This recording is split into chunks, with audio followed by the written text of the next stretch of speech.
Good evening, everyone. I'd like to call the Committee of the Whole meeting Monday, October the 23rd, 2023, 6 p.m. Let's call the meeting to order. I'd like to remind the participants that the meeting will be recorded for public access viewing, and it will be published. With that, as a do an adoption of the agenda, I do want to call out that item 3, the Southeast Regional Service Commission Regional Trail Plan is going to be deferred to a future date in November. And with that, do I have an adoption? And that's by Councillor Oblina, seconded by Deputy Mayor Bannister. Any questions to the motion? No questions to the motion. All in favor? Aye.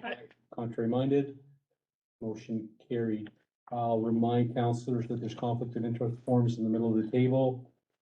Please review the agenda. If there's anything that you have a conflict of interest on, please fill out the form and pass it into the clerk, stating the reason. With that, we'll move on to item number 4, new business. Number 1, Englobe Asset Management Plan. So I'll give a quick intro before we get started. So we have both 2 reps from Englobe with us this evening to run through our updated asset management plan that's been done over the last year, I guess it seems shorter, but time flies. The intent is to give council a bit of a summary this evening on the asset management plan. We have been integrating the draft form basically as we've been working through the budget. So it won't fundamentally change that, but we'll have that initial intro to council. The other element that I will mention is that there was supposed to be a proposed asset management policy in your package that I forgot to send along to be included, so that is my fault. We will bring that forward at a future meeting, but in essence, it makes sure that once we have this plan in place, it outlines who is responsible for what in terms of what role council plays, what role certain staff positions play, and also includes a prioritization matrix so that when we bring a project forward to council, we can say it meets XYZ. It meets XYZ, the first, second, and third, or the fourth, fifth, and sixth on that matrix or criteria. And with that, I'll pass it over to Englobe. I'm not sure if it's going to be Mathilde or Geneviève. Geneviève, there you go. And they can run through the presentation, and then any questions after, by all means. Hi, everybody. I'm Geneviève McIntyre. I'm a team lead at Englobe for the Atlantic Division. Mathilde is on my team, and our team at Englobe is responsible for asset management. For the reason I was the person in charge when I got in. So since I started, we did all the phase 2 of asset management, like the prior team took care of phase 1, and I can say that we simplified it a lot to be very more user friendly, and as well as we work with the municipality where we know what they want, what they need, what works best for them. So it's not a one size fits all. It's all the same criteria, but we adjust per municipality. Some are larger, some are smaller, some are really picky on certain things. So it depends. We adjust for your needs. I'm going to try to keep the presentation very simple, straight to the point, so you will receive the information that you need to know to help you in your decision making. There's a lot into asset management, but it also can be explained very simply. So at any point, don't hesitate to ask, cut me off and just ask quickly if you have a question, okay? So you can click, I don't know who's clicking. Okay, so our agenda. So I'll use this slide here to explain briefly about asset management. First of all, is everyone here familiar with asset management, understanding what it does? Yeah, excellent.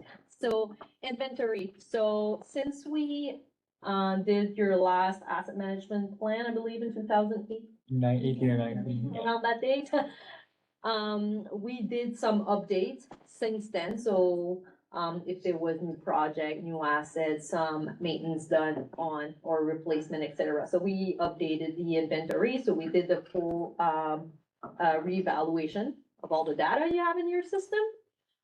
We looked again at the state of the infrastructure. We did a run through of that, and as well the criticality of the infrastructure. There's a component we added to the criticality. Criticality is the importance of an asset and there's the risk that wasn't applied before. Now we apply the risk, which is all the climate change. So mainly the score we give to climate change, that risk is the flooding score we assign. And so this will bring us to prioritization. So what it does is you take the condition of your asset and multiply by your criticality. In a simple word, there's a nice formula in there, and it gives you your priority per asset. So it's gonna tell you what's the high priority, what's the low priority. It doesn't mean like, okay, this is high, I need to replace it right away. That's not what it means. It means you need to go and check what's going on. Why is it high? I'm going to go on site and assess what's going on. Is it really reflecting? So then you can do your analysis and doing your prioritization, matching the needs of the municipality as well. There's, of course, the financial planning. So we took a look at your 5 last year, correct, Mathilde, of your expense and revenue. We also this year had a look at the level of service. We developed more this component of the asset management plan as requested by the government. And we'll do a quick check on that on the next slides. And we created a preliminary capital spending plan. So a 10-year plan for you guys. It's our recommendation. So it's what we think when we analyze your data, how we think it should be, what the priority should be. And as well, we included when we created that 10-year plan, the needs and some points that Austin and team brought to us to make this 10-year capital spending plan. And I'll just conclude quickly with recommendations. So perfect. So this is all your assets. You know what you got: road, wastewater, stormwater, facilities, vehicle, and miscellaneous. Over $42 million of work. Next, I'm gonna slide quickly through these. So these are your asset value distribution summary. So per year, what you own and the value. For the date they were installed, you can skip inventory. This is the condition. So we can see here there's 65% of your assets in very poor condition. And the value of the assets in very poor condition are $27 million. Next slide.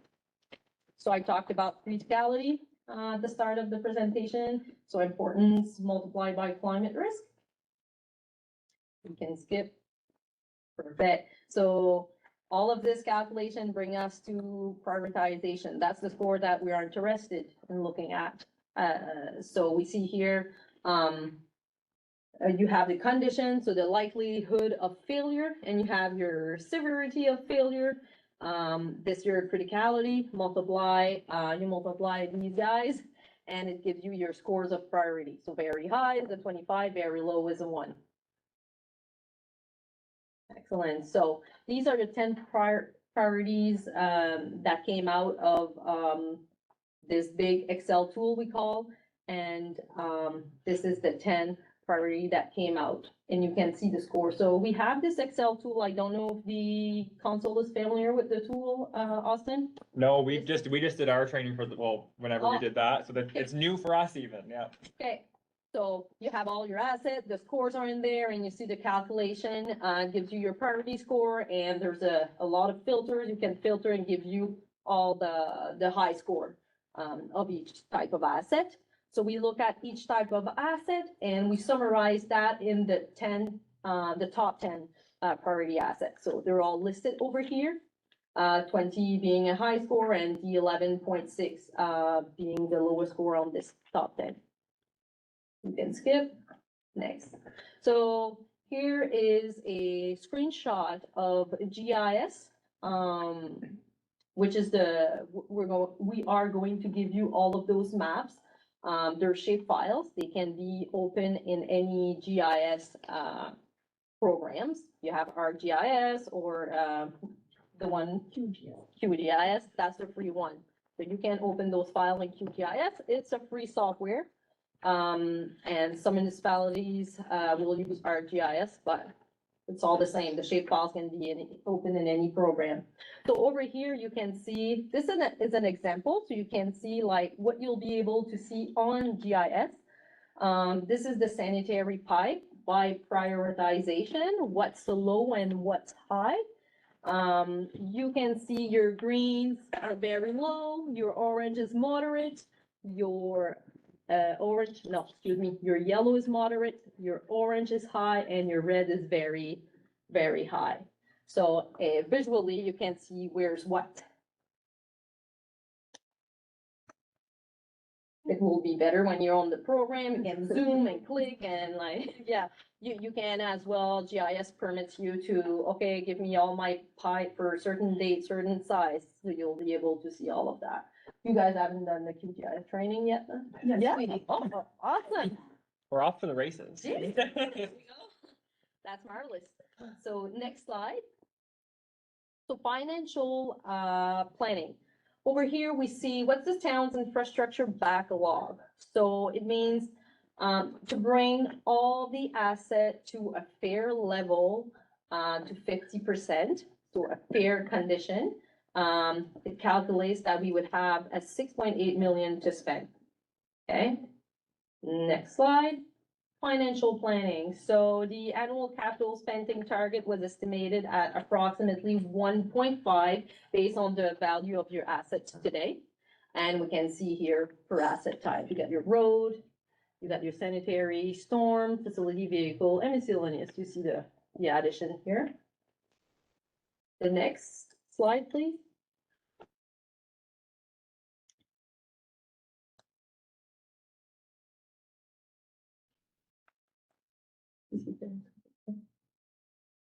Next slide. That is next Target one. spending, the one before, Oh, target spending, Okay. recap.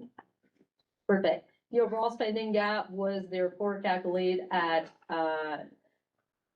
980K annually. Yeah, okay, you see your gap over here. It will show you what you're spending and what you should be spending per asset type. This is based on the value of your assets. In yellow, we see your roads, in greens, we see your sanitary, and we see your stormwater in red facility. It's pretty fair. Facility, it's a good job. Vehicle is good, miscellaneous. So the main one, is the road with the larger gap. Next, Is there, yes, do we have somewhere that says exactly what those items are we should be spending on? yes. Okay. Yes, we have the large spreadsheet. You can look at each road section. Yeah, exactly. Financial planning. Here we take a snapshot at the long-term planning for 50-year projection was completed.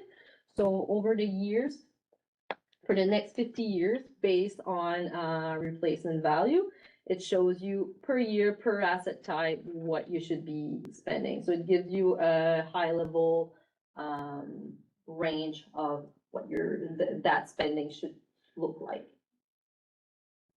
We don't do a new one. Next slide. Level of service. I'm gonna talk briefly about this one to explain. It's introduced into the phase 1 asset management planning. Why do we need to measure the level of service? It's important to meet the needs of the resident efficiently and effectively. The LOS is a level of service, is a metric allowing us to measure the performance of the municipality's assets. So it's a way to evaluate how we're performing with the delivery of the services that these assets provide. The assets of the municipality. Next slide. So we created formula based on, we did some research and just to see what everybody else was doing around Canada and around the world. And we tried to find something that's simple to look at to see how are we performing. So we developed it by asset type. In a simple way, if you're doing A+, it's like your grades at school. A+ is very good and F, and your C is your fair. So, the baseline is at least to try to be fair, but as you're using your asset management and every year looking at it to do your budgeting and decision-making on, next project, et cetera, the levels of service can be adjusted by the municipality's needs. Some might have roads that they're targeting a higher grade, and maybe some will have, I don't know, some facilities, they're just like, targeting a less higher grade, so.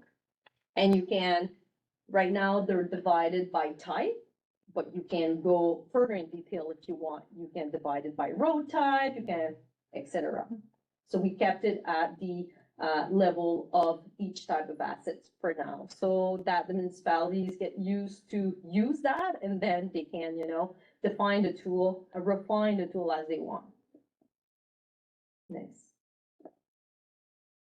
We got two, so for the score of the level of service, we have two performance indicators we're looking at. We have the technical LOS and the funding LOS. The technical, it evaluates the asset technical performance based on its priority score obtained through a condition and criticality assessment. The funding LOS, it evaluates the asset's funding performance based on its historical capital reinvestment. Next slide. Here, it's your scorecard. So you can see by the two category of performance we looked at, the technical and the funding, and it gives you the overall rates as well. Next slide. So I just have one We- quick question, sorry. Yes, sir. The facilities B plus, Yes. is that mostly driven by the fire department? It's based on age, like, so for Yeah. example, like I can speak to one example, just like when we were chatting about this building, the question came up about like the system upstairs, the HVAC system is getting to its age, end of life, and so there hasn't been any repairs, so then now that question will say, okay, that's a significant investment that eventually it will fail soon because it's reaching that point. So the together, that building is with this building too. And then it includes like the lift stations, it includes all of those. The library. Yes, The municipal authorities. yeah. So it I includes was all of just kind of curious, when we get the fire station done, will that bring that up to a fair? It won't, it will probably bring it up a little bit better because it'll be a brand new building, so the final score may be a little bit better, but it won't address the poor rating in the other existing buildings, because those will still be remaining. Yeah, is that right? Like it will, yeah. Yes, and we require a visual inspection just to make sure what's the condition of the asset or the facility. Okay, thank you. Sure.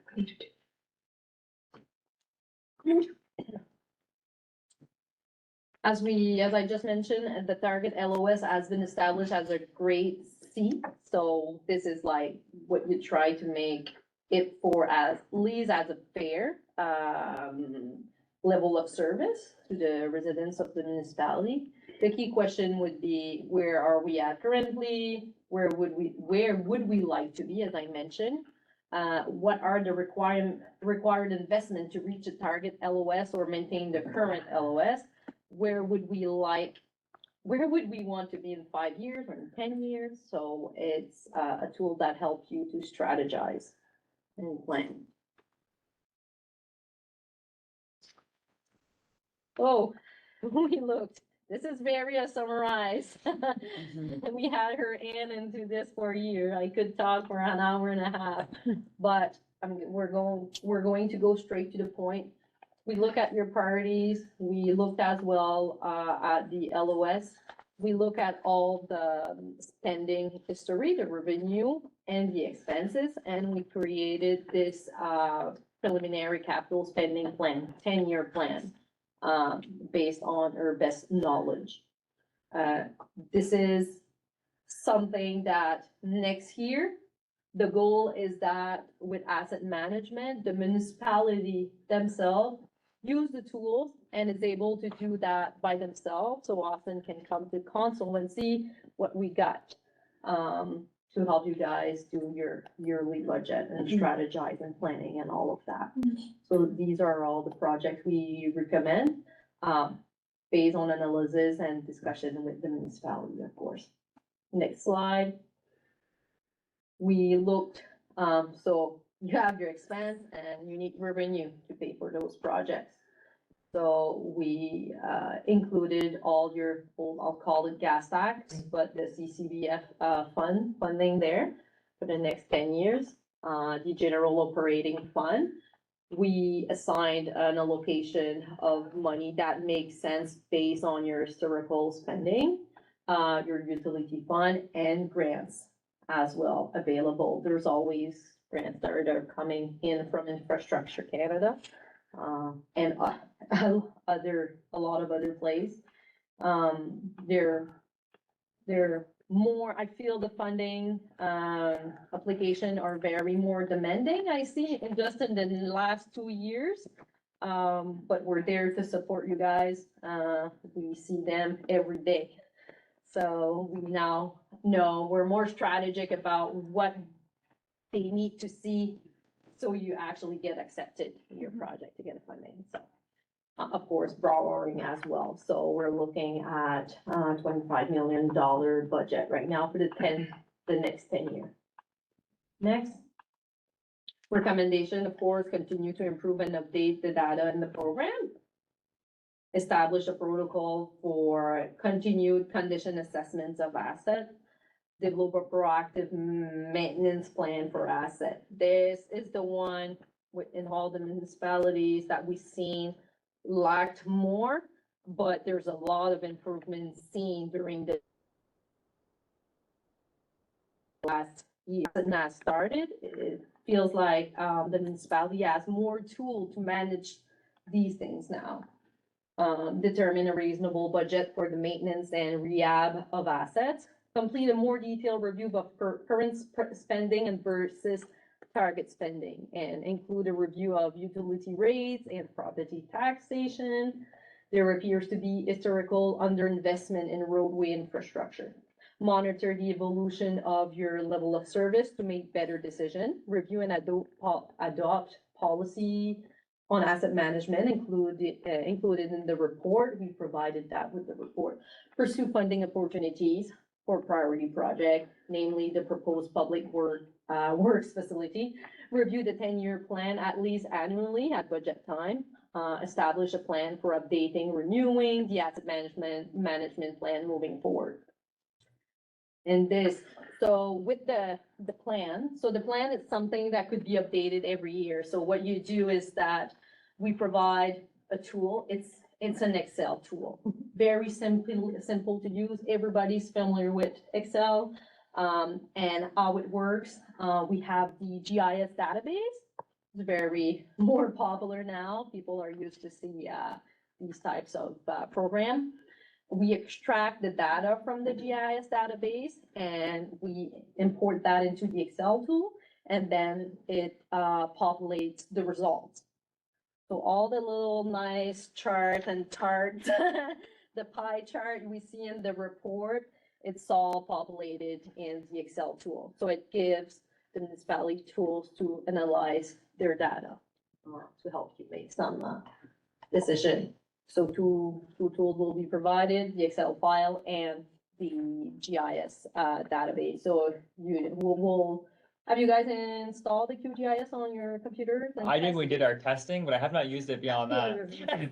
You did for testing, that's Yeah. good. So it's free to install. Everybody can install their program on any, on their PC, and as long as they have the shape file, they can open and have access to the information. Okay. Anything else to add, Mathilde? No? I think before we go into questions too, I just Yeah. want to thank your guys' team to say thanks for all the back and forth and the questions, and it's technical a lot of times, and internally for especially Diane and Trevor. I don't have many of the answers to these things, so usually it's them, but thank you for your guys' end too for the work that's been put through it. And also the biggest thing that I'll drive for council as we go into tonight, actually, again, budget conversations, is the importance of a tool like this, and the ability when we have the tools like the Excel files for us and the GIS files to actually be able to update and keep updated, as we move forward. So I'll drive that home too. But I mainly wanted to say thank you for all the work that you guys did before we go into, questions. Yeah, actually gonna reiterate what Austin indicated, going on through the data and previously going through the asset management.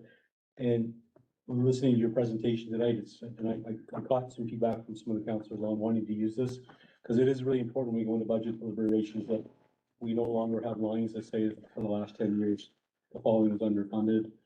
Because really, we're not doing our citizens any favors by that happening. We do, when we did our strategic plan, we did make commitment towards our assets to be able to maintain them for our public. So I do think using these tools and then being able to articulate to the public why we're making the right decisions based on the data, and data doesn't lie. And really, when we make decisions on which asset we're gonna be doing next, it is with the science involved. So we're not just picking this asset over this asset for favoritism. It's really with this in mind. So it's good tools. We pay for the tools, and I want to thank you as well, because we'll definitely use them going forward. Good, and we're here when you use the tool, any question, like, we're not gonna charge you for every 30 minutes call. If you give a call, something doesn't work, we can support, we just wanna make sure it integrates very well, okay?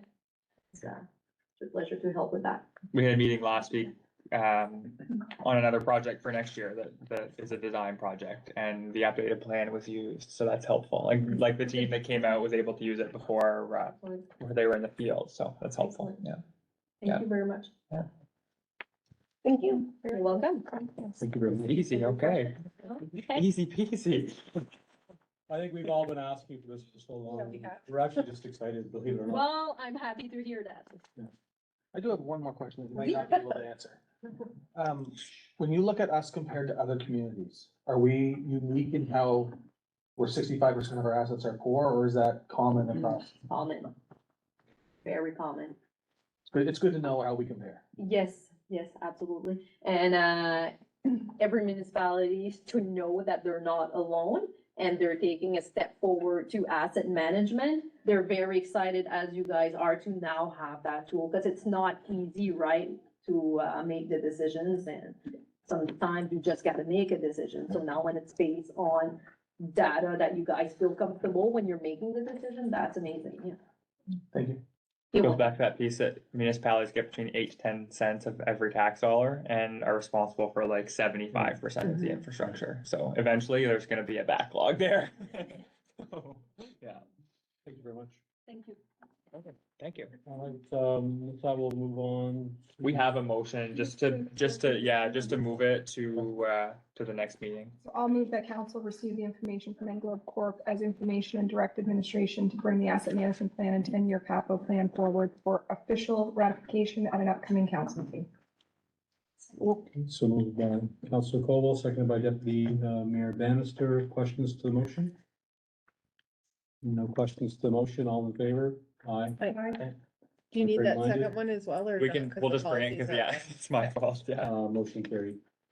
Perfect. I'm not hearing anything. No, I texted him, we're a little bit earlier than we thought we would be, Okay, so. so we're going We can to, still go into it though. That's Go fine. into- okay. Yeah, that's fine. we'll move into item number 2. Thank you. Thank you. Item number 2, Kodiak PSAP Regional Fire Dispatch. I'll give a bit of an intro to this, and then we have some folks who are here this evening for any questions as it relates, especially to the operational side of things, which obviously I'm not the best person to answer to. The chief is he had another meeting, so I texted him in hopes that he can make it here, but he's not far and should be here soon. Basically, long story short, returning counselors would recall this has been a conversation that's been ongoing for quite some time, not just in our region, but across the province.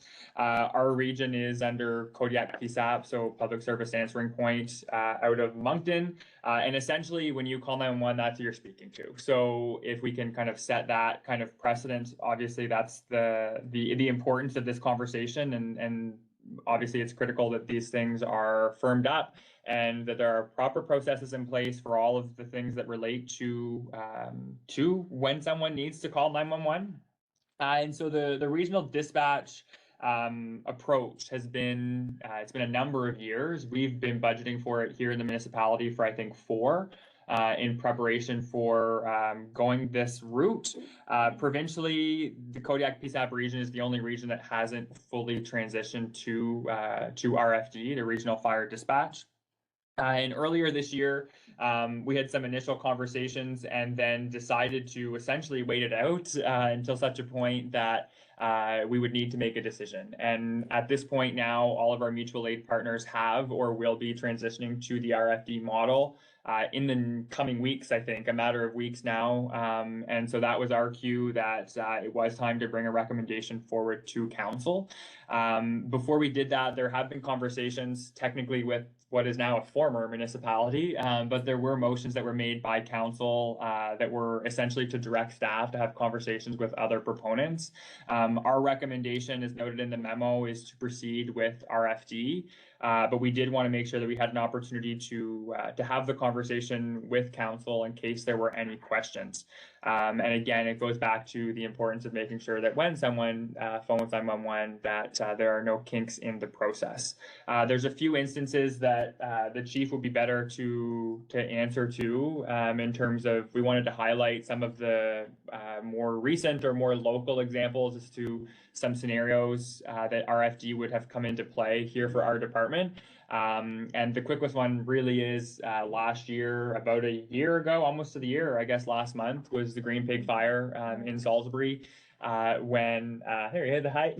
when our dispatching service for mutual aid was calling a mutual aid department and saying, can you please call all of the other departments to get them there for that call. And that is something that in an RFD model would have been done through the dispatch crew themselves. So there's a couple of instances there in the CRF or in the package that speak to some Salisbury specific examples.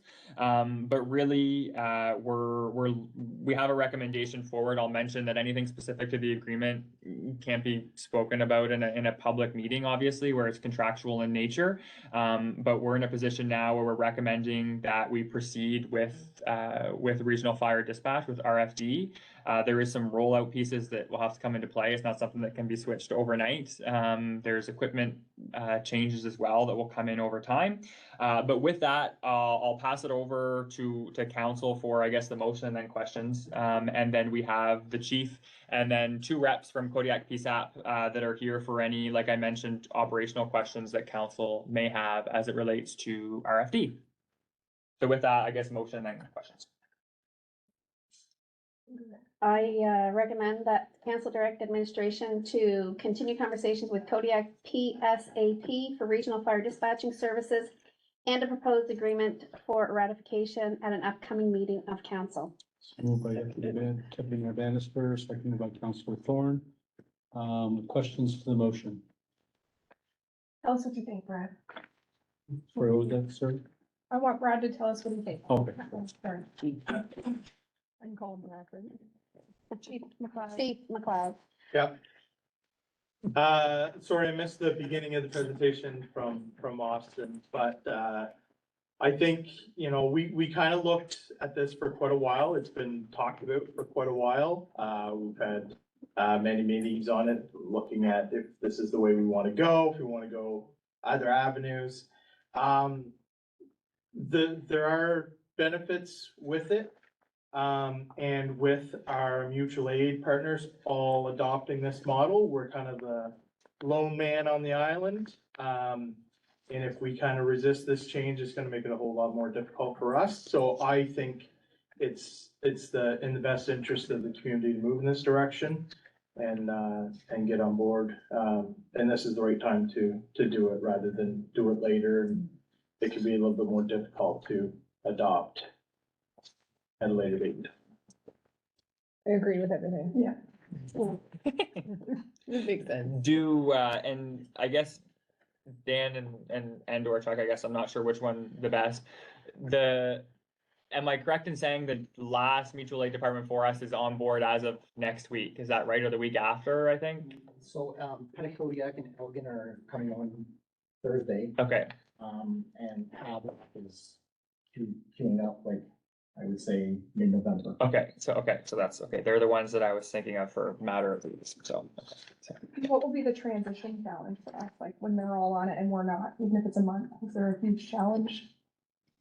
Well, with them going through on the different radios, the TMR radios, we don't have all the TMR radios out there to communicate with them on. So we'll still have to kind of piggyback off a lot of the VHF radios. They'll have to make sure they keep some VHF radios to kind of communicate to us. We gotta make sure that, you know, if we need to, we have our TMR radios available if we go to a call, mutual aid call with them. Right now, we don't have any need for them, so they're just sitting in the hall, all powered down. We have some in the trucks for if we do need them, but for the most part, the portables, we haven't been using them because really nobody, we don't need to communicate with anybody at this time. So logistically, it's like a sooner than later thing, is what I'm hearing. Councilor Thorne? I just wanna know what the transition time is, so if you get council approval ratified at the next meeting, is it like a 6-month transition time or like 1 month? No. Or 20 days? How fast can you get this done? So let's just say this was the day that we say yes and then you sign the agreement. I would communicate with chief and get, the information for the fire departments.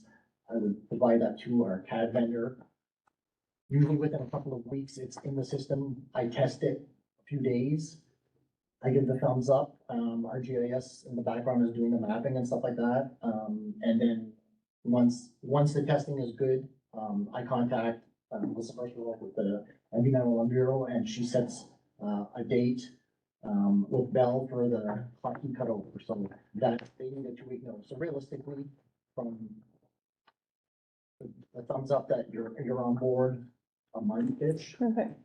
4 to 6 weeks. Yeah, like 4 to 6 weeks. It just depends on if somebody else is queuing up ahead of you. Right. But Cool. Yeah. I just think it makes sense to go with what the region is going with. Yes. I think it provides a better system for the residents, in my mind.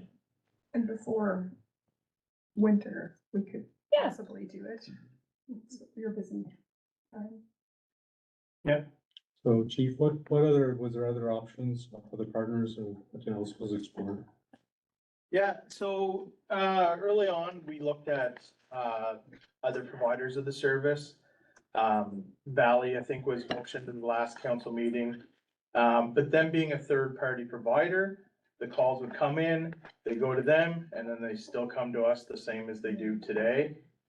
Having a middleman in there for no reason, I don't see a benefit of having that. That just adds minutes, to calls that we don't have minutes.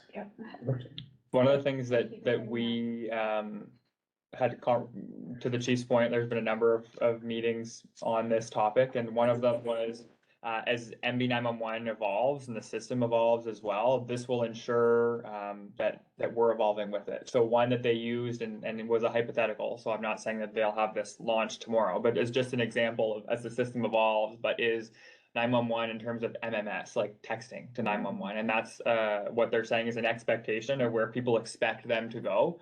And this will ensure that we're in compliant and on the same train when something like that comes into play. That's another piece that is looking down the road is important to me. There's just one other thing I wanted to add. So with going this route here, we'll be able to talk to RCMP, Ambulance New Brunswick, all on the radios, DNR. If we were to go with, say, like the Valley approach, we're still on our VHF radios. It's on legacy equipment. It'll be around, but it gets hard to find good techs available to support it. We've seen repeaters go down in the past in Elgin, Petty-Kodiak, and it's taken them months to get done. Where this here is all on the Bell's cell network, right, which is pretty good, right? Chance of it going down there.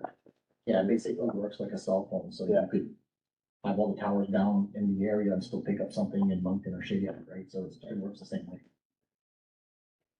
Could you maybe explain to them today, when you dispatch out, how it works versus how it will work when they're dispatching for you? As in, button. Yeah, so right now, when the call comes in, we'll receive the call, we'll answer it, we'll be provided the information. And then we communicate it out to the rest of the fire department.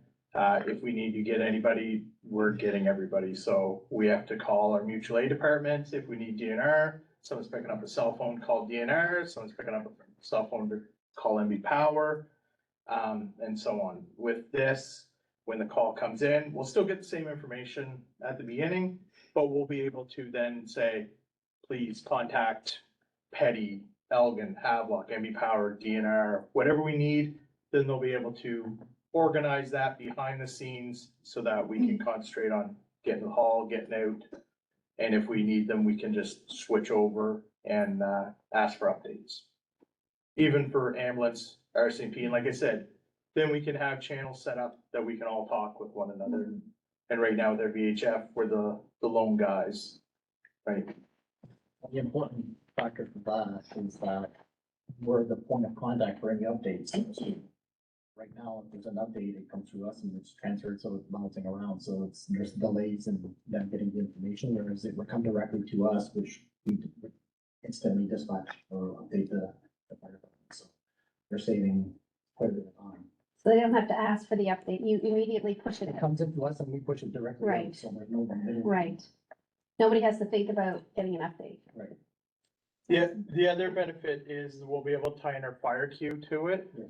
And sometimes you can get the message, the person answering the call, then they're like, what was the address again? Or they didn't capture it and everybody's scrambling. But if it goes right into fire queue, the address is all there. It's on everybody's phone.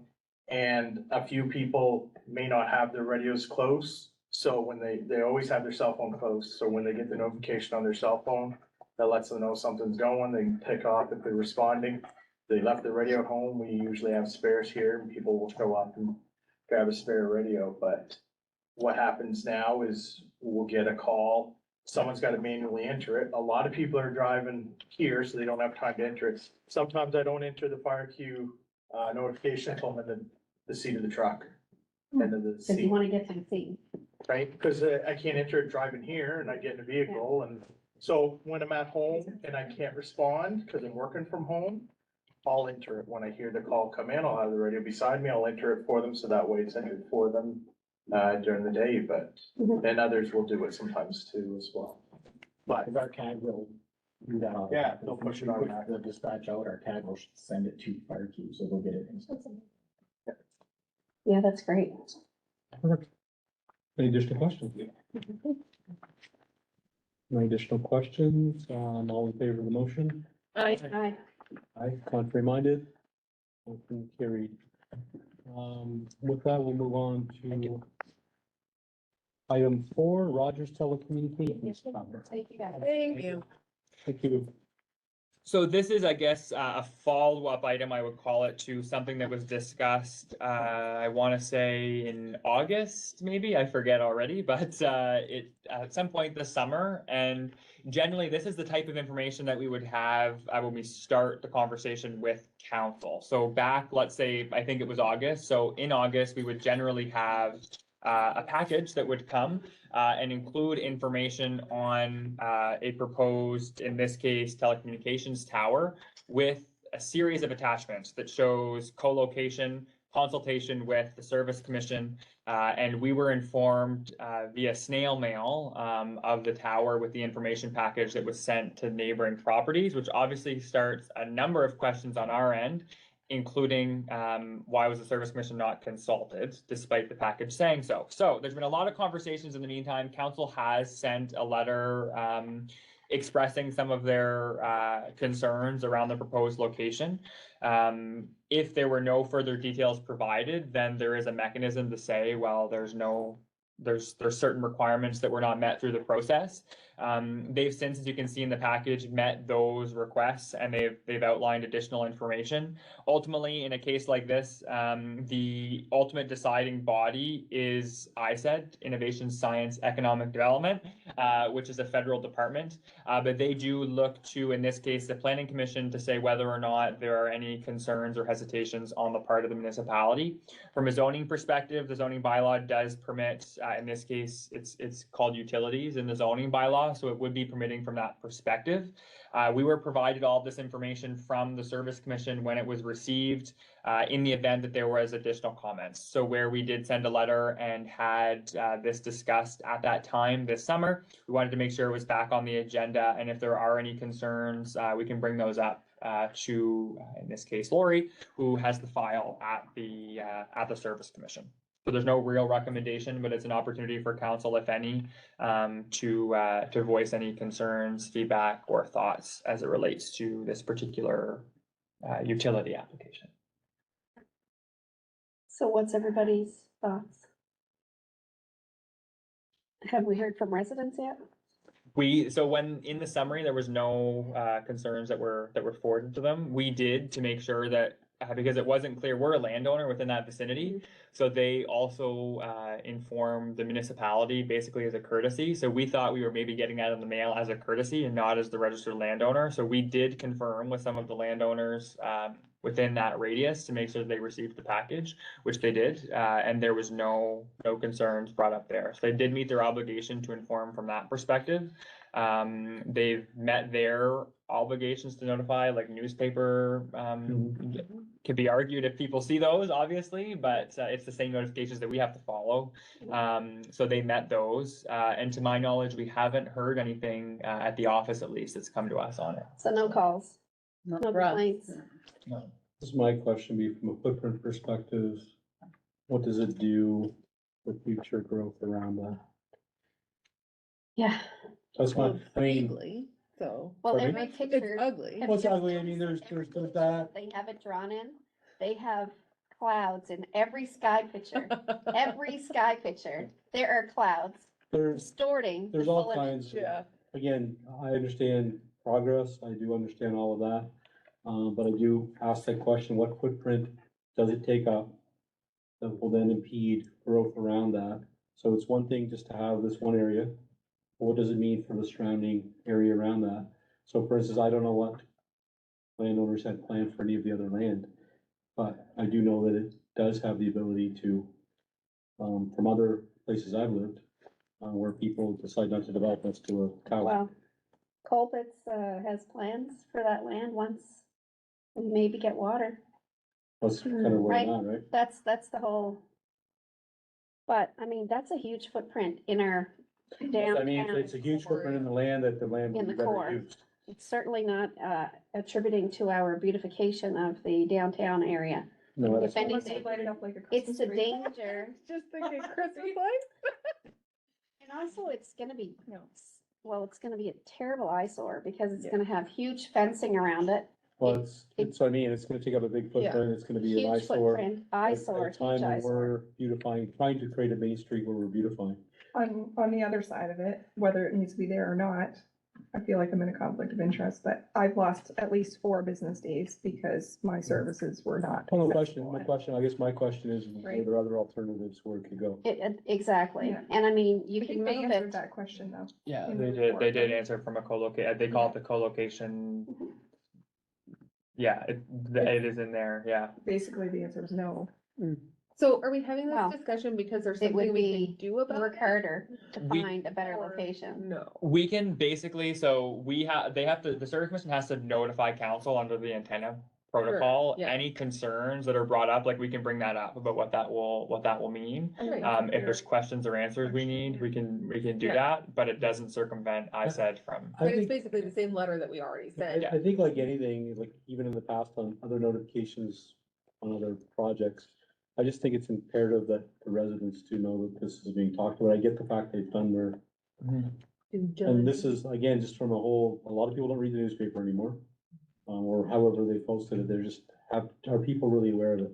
Should we Can be we having put it like on a our public Facebook? session? I think we should hold a public, just so that they're Public aware. session with the information to, Or a Facebook post. Pass on. survey. I don't know, my only hesitation with a public session itself is we have no jurisdiction over it.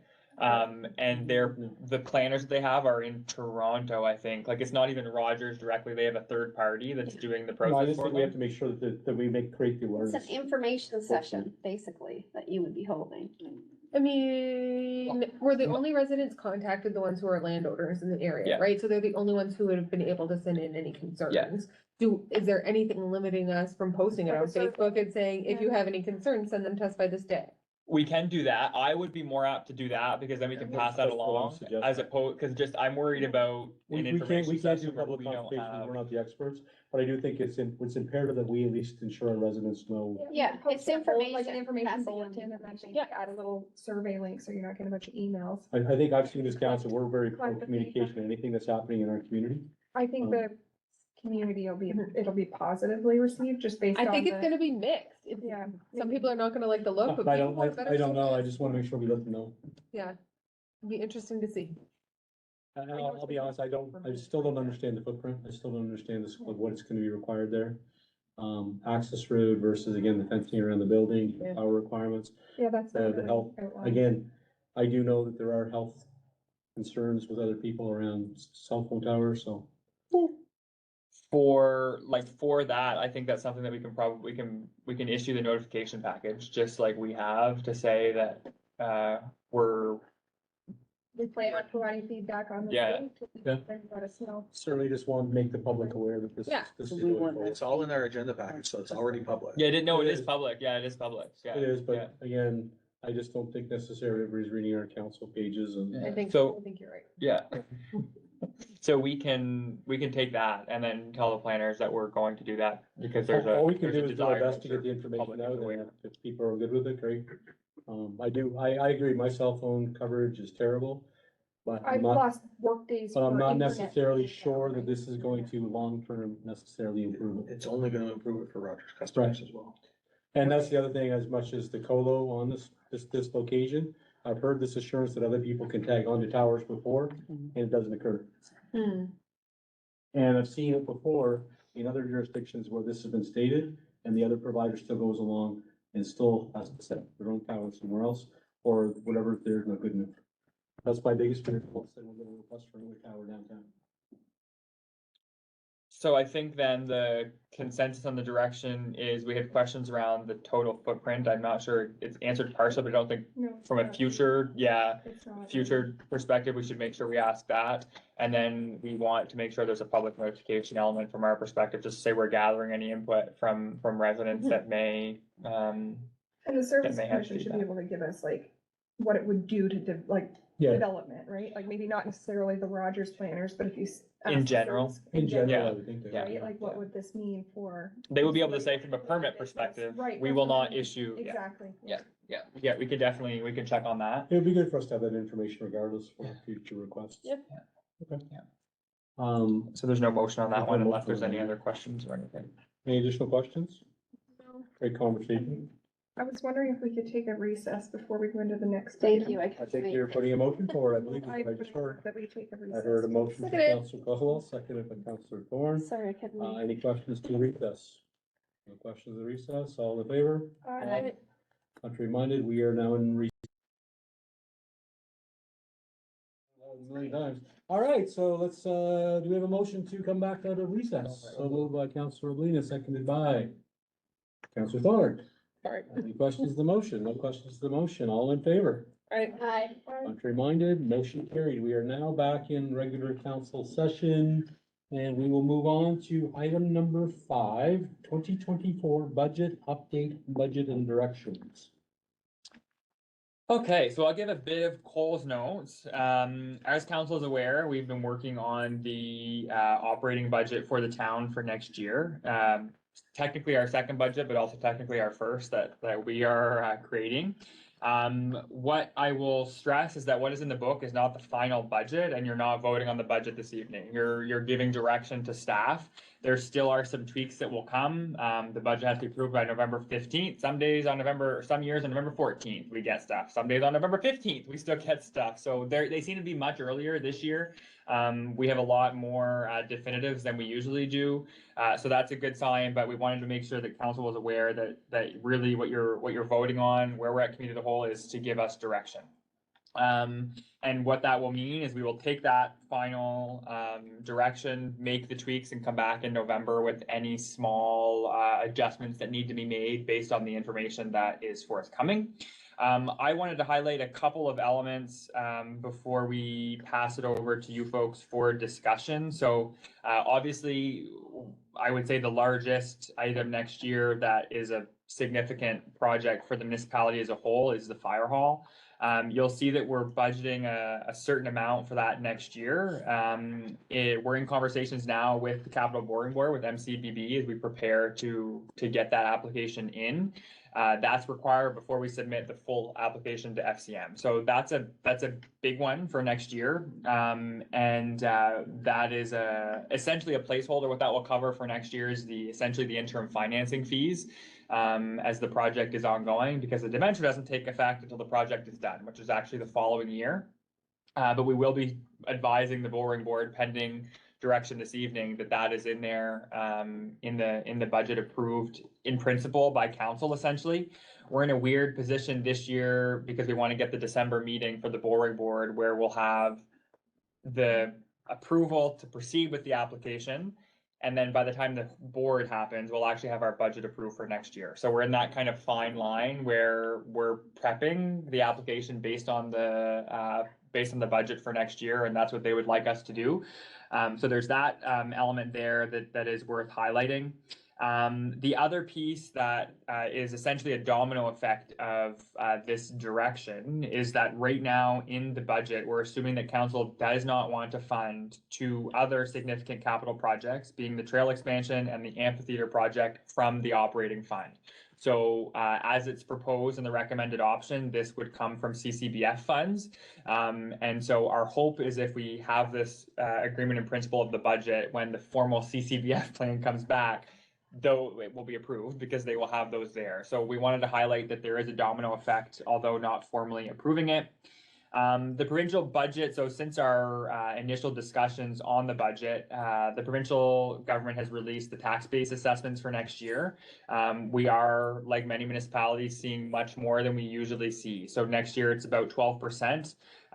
If you've seen the provincial spreadsheet, you'll see that they've highlighted that means about $600,000 in additional revenue for our entity if tax rates were to stay the same. While it sounds like a lot, that does go very quickly. So just to give you an idea of how quick we get to 739,000, so over 100,000 more than what we would have. Our cost of assessment goes up by 17,000. Our CMP goes up by 50. Our waste collection is anticipated to go up 60. 300,000 for the fire hall, and we've added 300,000 to the transportation line for a capital purchase and additional allocations to road resurfacing. So just to show you how quick that does get accounted for.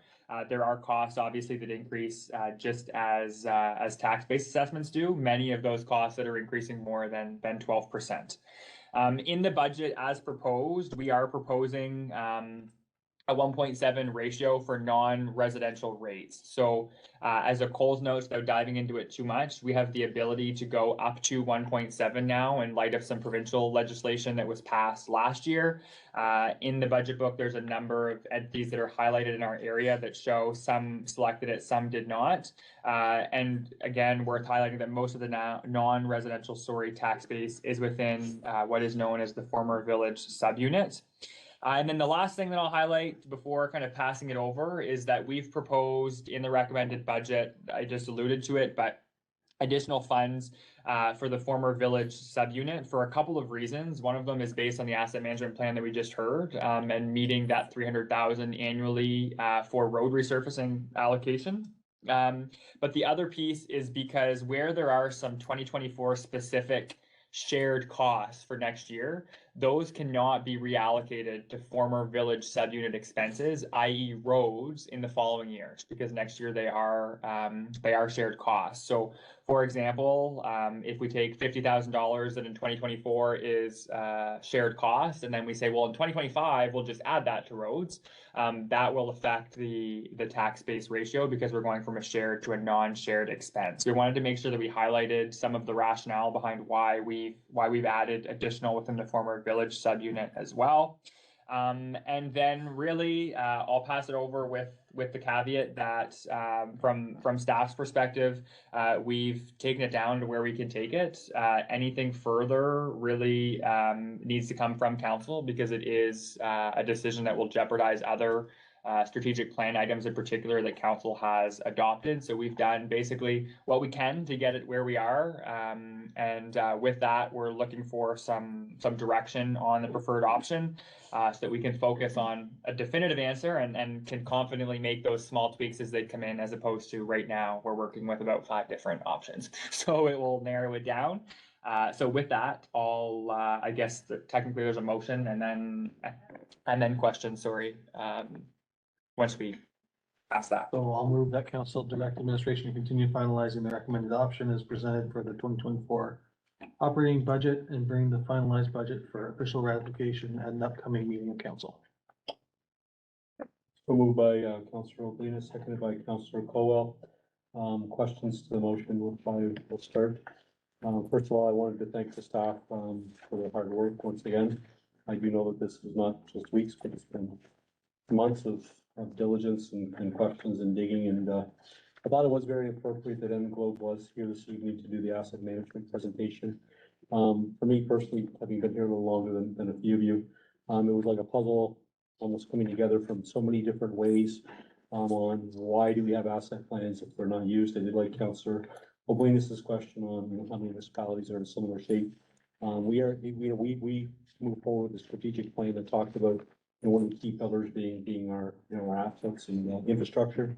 And, they're really that non-sexy, that under the ground things, and the things that people, they take for granted unless they're driving down their street and there's the potholes or they're not working. But those are the things that we are, obligated to keep up on, and the things like culverts and all the things that we only think about during emergencies. And we do have a responsibility to start to maintain that infrastructure. And I think that report was kind of scary in some ways, but at the same time, we were given a roadmap to start to correct that. And what I did like was I didn't know that we were getting this presentation originally when I chatted with Austin and Diane about some of the budget, but I did like the option number one a lot, only in that it's starting, if there is a plan forward on that. And we often criticize the provincial government on not taking care of things that they should take care of.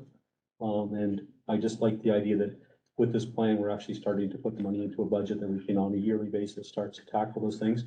And I like the idea that when residents will be asking us what the money's going towards, we'll be able to start to tell them that with a long-term plan in place, which I think is something I would be proud of being able to do. So I'll just leave it at that. But I want to thank the staff again. They brought it down to where it needs to come, and they've given us the recommendations now. So.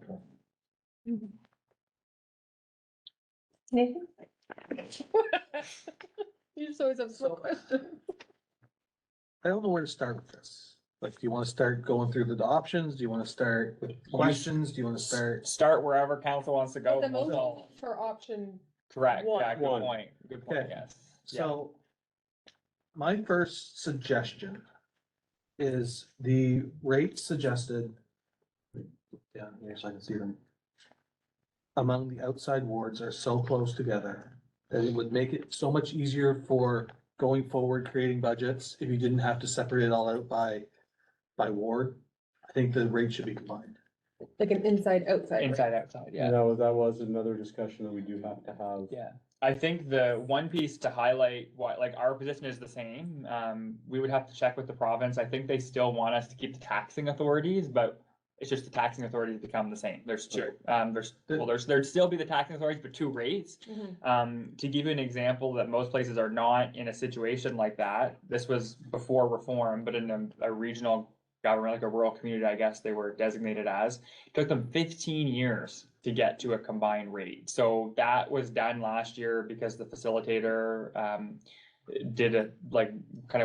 got permission to go over that 5% rate at once. So our preference is to explore those conversations, but we have not explored them until we've gotten appetite from council. But it would be a preference on our end to start those conversations with the province for sure. I'd like to know what Deputy Mayor Bannister's opinion is of that. Sorry, did you? Oh, sorry. Am I talking softly? That never I happened. know, I was shocked. Whoa. I was shocked. You have had a long day.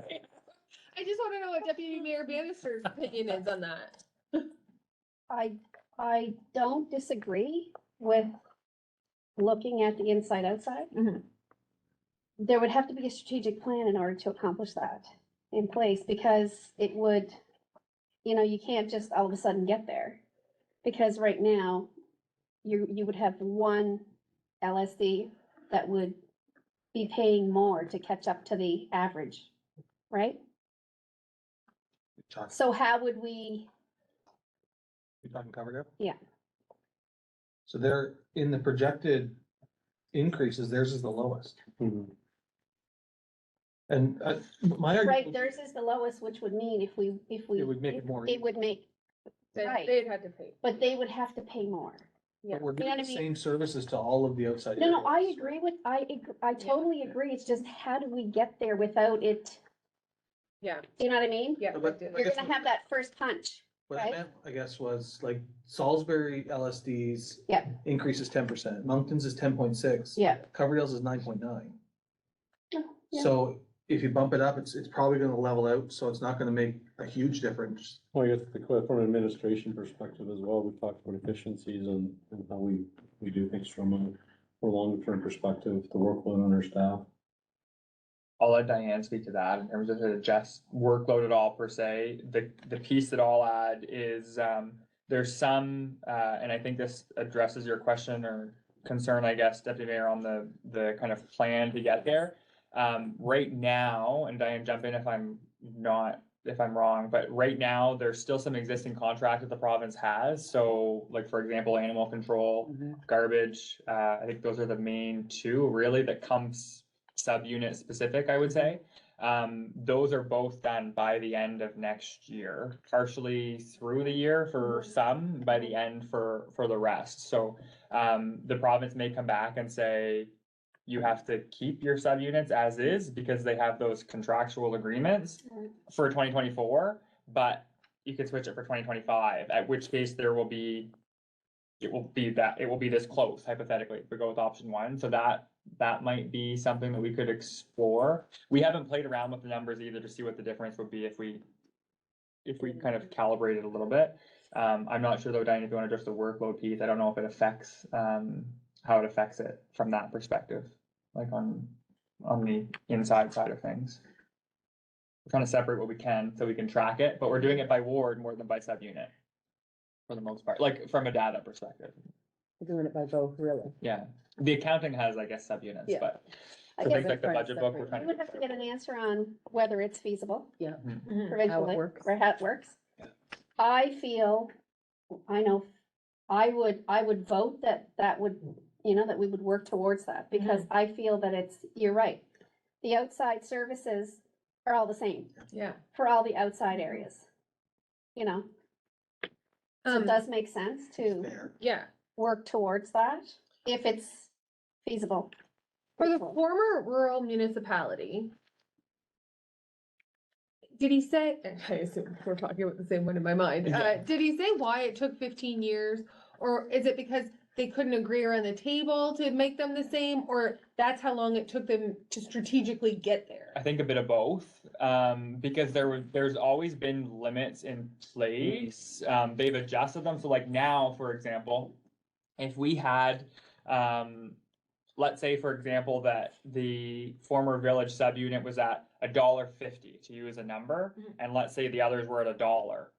To get them to catch up for the sake of catching up, Yeah. we would only be able to do at a 5-cent Right. increment. So I think there was a little bit of that. I'm not sure. I think the rule, I don't think it was always 5 cents. I think it's been tweaked, the legislation, but there were those things in place. And I think the other caveat was around strategically, like around the council table, a new council table not Right. having the appetite. Okay. But for example, like the city of Moncton is a good one, I think. I don't know what direction they're taking, but they would have that would be their case, where their rate is at $1.40, I think, just like, let's use that as a number.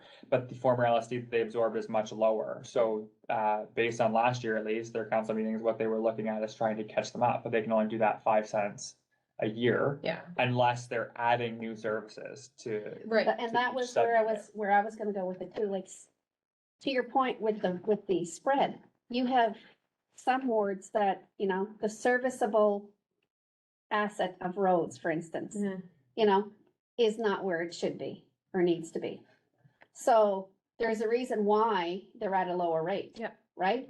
I mean, we have areas in my ward that still have, you know, dirt roads. Yeah. That the buses can't go down and pick up the kids.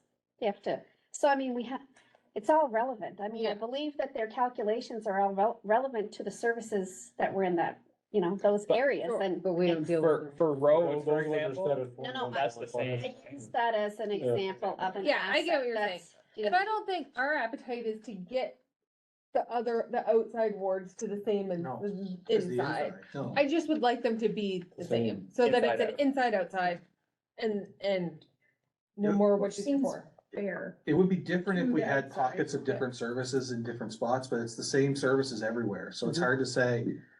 In Moncton, you gotta pay 1.047, and in Coverdale, you pay 1.0339. And if I were Moncton, I would ask why. Why? What Yeah, am I what's the getting that they're difference? not? Kinda- Cause there isn't, like, we didn't need to do an inventory of services, cause we know they're all the same, they were all provided by the Right. province, so nothing. Yeah, there's one service that may become ours at an outside area, which would be in Salisbury LSD. Yeah. Yeah, Is that and what we do? yes, yeah, That's that's, Moncton. it is Moncton LSD? I don't know which LSD it is. Moncton, it would be Moncton. It would, See? okay, so. We could just say it's outside. But that would be, that wouldn't be in this budget. No, the That would be utility in rate, the that's right, budget. yeah, but in terms of services offered, like, other than That's that, the there's only nothing. service, yeah. There's nothing else, yeah. And there, you're also getting some, in some places, you'll see in the comparisons of tax rates where there's local government rate, which is the top row in each of the options, the MBDTI rate, which is the 4115, and then there's also services provided by the minister in some cases. And so that depends on where you are. Some places have it, some places don't. Some places merge municipalities that are getting the same service by the minister for different rates. Like, we don't have those here, so there's definitely, like, we can start that conversation with the province and say, what does this involve? I So to guess. start that, you need direction from us. That would be the preference, yeah, and I think we can keep you updated before the ratification to say this is where we're at, because the province may say you have to wait for those contracts, or something. No idea. Yeah, Which we fine, I think it's just good for you to know that that's right. we yeah. would like to go in that Yeah, direction. Yeah, so I guess we can do we want a motion to formalize it, to make it?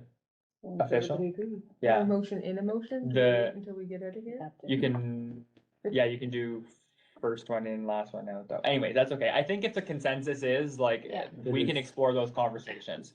Okay. We can explore those conversations. I think as far as the impact on any one person's tax bill, it's not gonna be a huge shift one way or the other.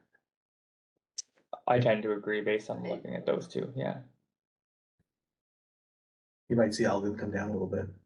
Yeah, and the other piece too is that rate, because Elgin's been paying high rates. yeah, Elgin, And I'm in that, and that's what I was saying about, we've been paying such a high rate for no services. Yeah. Like, I get my garbage picked up, and that's if they really want to. Elgin went down last year. don't. The others went out. They don't pick it up. Yeah. So yeah, I think if that's the consensus, we'll present what those options would look like. And the other thing is that because there are still contracts in place right now, we've done a flat across the board, for example, for waste collection. We should have, well, I hope we have those numbers by November 15th. And so that will be subunit specific. So that may adjust on its own for all we know, Right. so. We'll definitely. You, one, cause I feel like one mine feeds in with yours. How do you know, which one do you want me to do? Roads? Roads, I was wondering, following with the asset management plan discussion that we've had, would it make more sense to leave the trackless as a debenture and put the additional $6,000 into roads or into some other asset to start moving forward on the asset management plan? You mean take the 200,000 from trackless and put that in towards roads too? Like? Not the whole, but the difference between the debenture. Oh, okay, that's where you got that number. Okay, I see. Yeah, I was making it up in my head. Okay. The, long answer is, I guess, or short answer, I mean, is I guess, yeah, that's definitely an option. I think one of the pieces is that where we have a significant debenture going on the books, we're trying to limit them as much as we can. Just because the borrowing board is gonna say, what is going on in Salisbury all of a sudden? Our debt ratio is still under that threshold, so we would still be fine. And we just try to, on the premise of trying to reduce them as much as we could, threw it into the operating budget. That's one example, though, that's a one-time expense. It So the differs by following 1 year- year if you do it that way. We do meet the annual amount for the resurfacing is, because that's what we're putting it towards is resurfacing. It brings us to the level we need. It brings us to the recommended one, and just I'll mention now because it's timely, the recommended amount based, if I go back to the asset management plan, is to get us to fair. So that's the C. So if council says we want our roads to be A+, well, we need to allocate a lot more than that. So that gets us to fair. It by all means is not like cobblestone roads. But in 2025, let's say it stays as is, then in 2025, there's that village subunit specific piece that 300,000 could become 500,000. That 200,000 could become a debenture for some of the road reconstruction projects. That's the only caveat that I would add, is that if we have the debenture for, if we use the trackless as a debenture, it does limit some of that reallocation piece. If you look in the proposed 10-year plan, there was a reconstruction project that was supposed to start next year that would be contingent on a debenture, and we don't have that on the books for next year. We're deferring that. So I guess it's a sake of a council priority of what they want to reallocate the following year. So my question was in line with street improvement. So the budget for 2023 was 175,000. You bumped it up to 300,000. Okay. Yeah. So if what they're saying in the asset management plan is that we need to invest 350, I don't know, I wrote 350 down annually for the next 10 years to get the roads up. Does the one, like, are we gonna be able to put 350 towards resurfacing because we were doing 175 already for just patching and we're still gonna need to patch some of the roads? You know what I mean? Like, Yeah, I do know. we have 300 in there, or do we have 125? So it's 300 for resurfacing projects next year. That doesn't include the 75 for patching, but what it does include next year is part of that contribution to the province for Main Street, Route 106. Okay. So it allocates, if I pull that up I here. don't know, maybe I'm just reading the numbers wrong. It's because this year, part of the confusing piece, it looks like the 175 is because the province added the 150 buffer line in that line this year. Okay. Which was partially reallocated. Yeah. So that's the challenge of comparing one to the other. Okay. So if, just to show, I'm in the wrong one there. Like a big screen? No, I'm okay. Are you Look sure? at this, If, I'm learning my lesson to charge my iPad before I come to these meetings. there you go. The 300,000 in 2024, so that's exactly what that is. So that's the line that had the 150 this year that was partially reallocated elsewhere. Okay, so So- we're really only doing $25,000 worth of patching. We're doing 75. 75. Yeah, which comes out of the summer maintenance up So above. it's a different line. Correct. We're still maintaining it because you don't, from an asset management perspective, you don't include that as part of your asset management. That's Right. Right, 'cause lipstick it's on a just pig. lipstick on Yeah, exactly. Yeah, so and we're proposing maintaining that amount for next year. Okay, Plus, we will have 300,000 for resurfacing. So this year, we're undertaking one resurfacing project for 60,000. It's a ballpark. I don't remember exactly what it is, but it's Okay. about that. I just wanted to like Yeah. make sure we're putting the right amount in. Follow up on that. Sorry. Did you say my name? Do you have a specific list of projects that you want to undertake with that 300,000? Resurfacing projects. Yeah. So one that is confirmed is Route 106. Yes. So that's a definitive one. The other one is based on the priority list, which is going to be updated from that asset management plan. So It won't be Peter or McDonald because those are on there as full reconstructions, right? correct, it may be part of one of them because only the reconstruction for, it's McDonald, so I'll use that, it's in the asset management plan. So the reconstruction for McDonald is only part of it. Where you need underground sewer. We have another section that is newer that may not need underground, so that may be on the list. But basically what we'll start with is in the 2019 plan.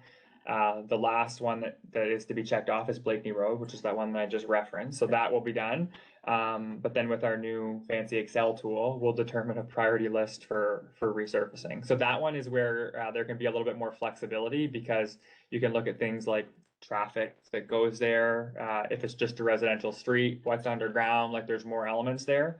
And depending on timing, in the strat plan and in the proposed budget, we have an allocation for a contract position in the summer, to update the visual inspections that they talked about, so that we can use 2023 data instead of 2018 or 19, whatever that was. Yeah. So to answer your question, yes, it will have a priority list of streets.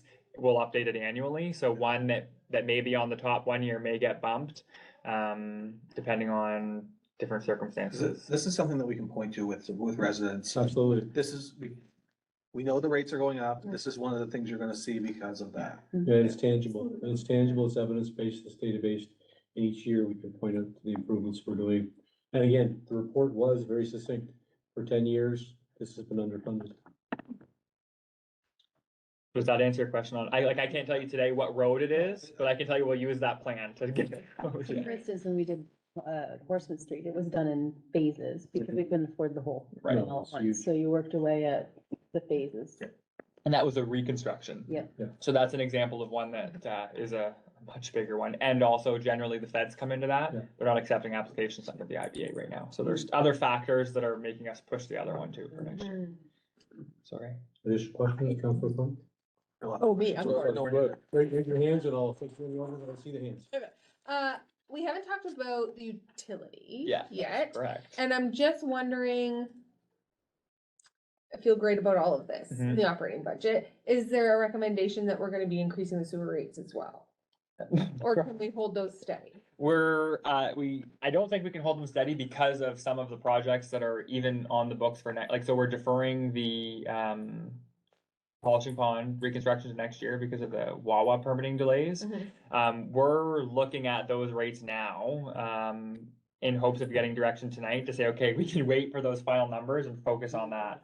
Because the other piece that we're gonna try to look at is the, institutional uses. There's some that are not probably paying the right amount, according to the bylaw. So we're gonna look at those too, and we're not ready to take something to council until we look at those numbers. But that's where we're seeing most of the costs go up. Like I think in the last meeting, I used the example of one asphalt replacement for a sewer repair. Just the asphalt was more than what is budgeted in the utility account for all of the sewer repairs this year. So, there's some challenges there. So are we not, the polishing pond, the berm that we were gonna repair, are we not pulling that forward from this year's budget to pull Wasn't in this year's budget. If so, well, well, we I say had that. approved We- it yes. to do it this year, so we were going to do it with this year's money. Yes, from the money that's generally, so with the utility right now, there's an allocation that goes towards reserves. It would have taken it from that. That's a small amount in the grand scheme of things because it's 6%. I was gonna say 3, but I think it's 6%. The rest, that's an IBA project, so it's minimal. But the other kind of larger project is design work for a major capital project that has to take place in 2025 with the polishing pond to extend its lifespan. So those are the two kind of caveat pieces that we're looking at, is that we know we have two larger capital expenses next year, and we're seeing the costs that's the exact same as our transportation budget, like they're through the roof. So we're gonna do what we can to balance them, but I think it will be a You'll come back challenge. to based on council those. with Yeah. recommendations. Yeah. Additional questions? I just want to make a comment. You guys asked really good questions. I feel like I should have had better questions. I'm not- Even as a list. I know. I just kind of wanted to, like, I guess, tag on to what Mayor Campbell said about the asset management plan. What freaked me out a little bit, right, is the 65%. That's why I a asked the lot. first question. And I think of, like, as a resident in my home, you know, planning for that roof repair that you don't have, you know, 20 grand or 30 grand in the bank to do. I think it's even more important now than ever to start moving forward on our strategic plan items. Because any one of these can immediately become a priority and then we're just continually delaying stuff. We have to plan for this. If Yeah. we don't start everything else that we need to start, we will never get there. I love your It's roof, just I love that- your roof analogy. Well, Yeah. that's how I think Me about it, too. right? I mean, this Yeah. is, We can all relate to a roof. if you know your roof's been on the house for 40 years and it's a shingled roof, it's gonna need to be done at some point. And if you know that it's, you know, you've also got to put a kid through university, and that's another priority, and we kind of have to, you know, kind of work at both right at the same time, and that's how I see I think this. that's really good, as we start talking about key messaging to the public, I do Yeah. think that's something that, again, we should all talk about. Everybody can relate to groceries and roofs and all of those things. And when I came into council, that asset management plan was, because I asked the public works director to go through with me, and he showed me all of those same reds, and my mouth dropped, and I said, well, what are we doing each year? And he said, nothing. Right. And again, from a frustration perspective on staff, they want to be able to do the work as well, so. Yeah. I do think it's gonna be a slow and steady to get this corrected, but we are. I think we'll see the dividends, or at least our kids will see the dividends in the future. I think if we start like with the proposed budget and number one, like we're talking about, you know, next year the conversation may change a little bit, because we might see that something maybe is not the right time. Well, I You mean, do that without doing our next piece. I don't know if you noticed, but I was squinting at that diagram up there, because I was looking at the orange lines, and I was trying to follow them a little bit, only because, I mean, we've seen where there's been some culvert washouts over the last few years, and again, things happen, they do happen, but I would rather be able to see the people we proactively fix something, and put money towards something before emergencies happen as well, so. Do you guys anticipate with, you know, the crisis throughout the nation that the federal government will start to free up some infrastructure money for municipalities, just with everything going on? You know, shortage in housing and, Yeah. I mean, because every municipality is facing the same thing we're facing. We all need water, we all need sewer, we all need all of these things to help facilitate. That would be The my, needs. impression from some meetings I've been having recently, that's the feedback I've been receiving, for sure. And particularly municipalities that are being proactive and predictive, I think will be, prepared to move forward on things. Yes, I think so too. I think so. The province just came out last week with a housing funding that covers what I would call an unprecedented amount for municipalities. If you can tie a project to housing, they'll pay for sewer, Yeah. roads, those types of things, which is coming to council. I think we're gonna try in November at the end of the month, once we can kind of dive into it a little bit more to see, okay, how can we add Yes. housing and also check off our asset management plan at the same time. So there's that. The challenge with the feds is they go on 10-year agreements. So right now, the way that those bilateral agreements work is the province has to submit their priority list. Mhm. They've exhausted the funding in their priority list. So right now, we're sitting idle for a couple of years.